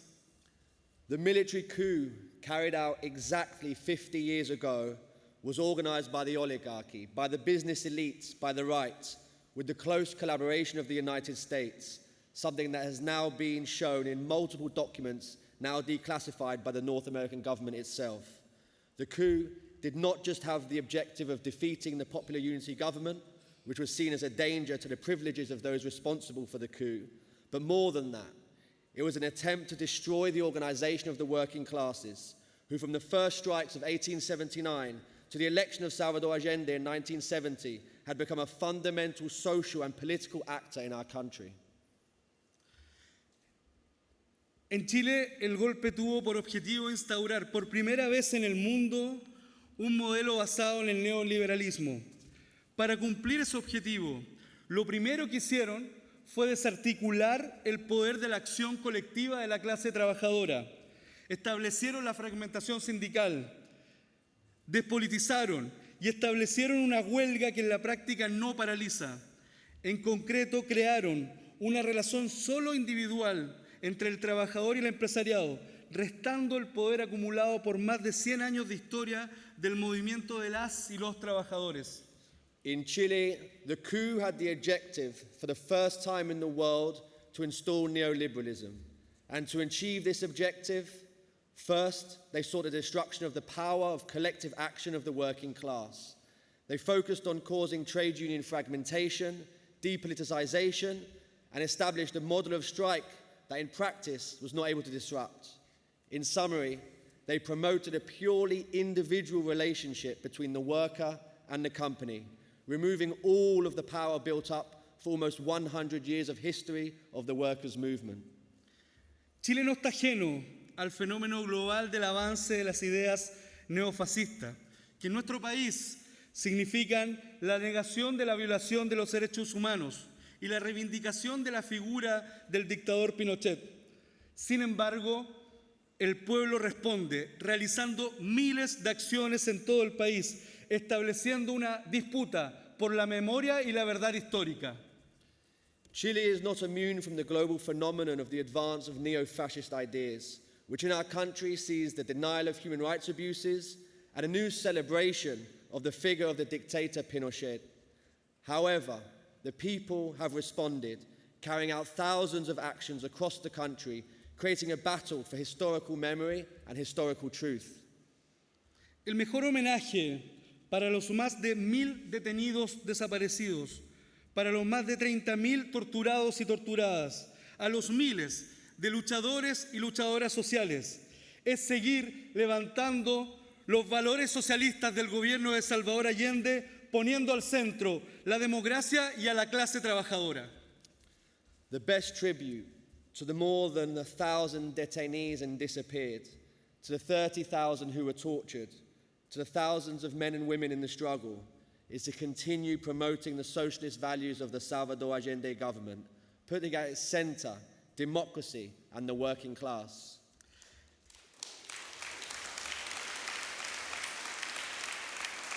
Compañeras y compañeros, la historia es nuestra y la hacen los pueblos.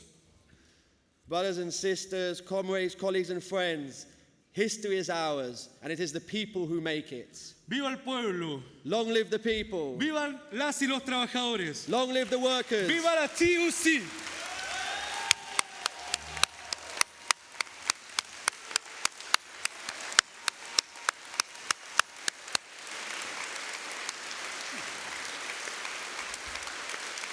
Compañeras, compañeros,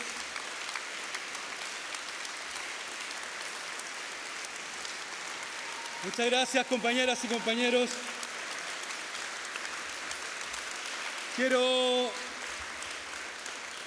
Quiero entregar la medalla Salvador Allende en nombre del pueblo de Chile a María, presidenta de la TUC, para valorar la solidaridad de toda la clase trabajadora británica.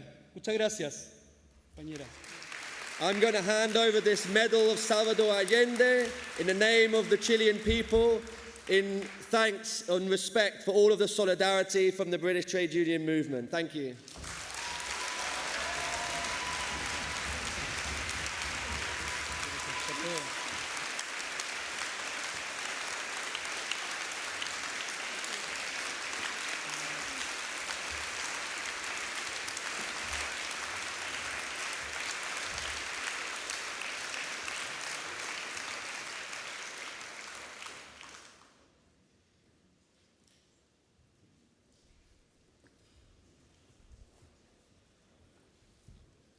Wow, solidarity, comrades. That concludes this afternoon's Business Congress. Remind everyone that there are meetings taking place this evening and details can be found in the Congress Guide and also on the TUC website. Congress is now adjourned until 9:30 tomorrow morning. Have a good evening. Well done, mate.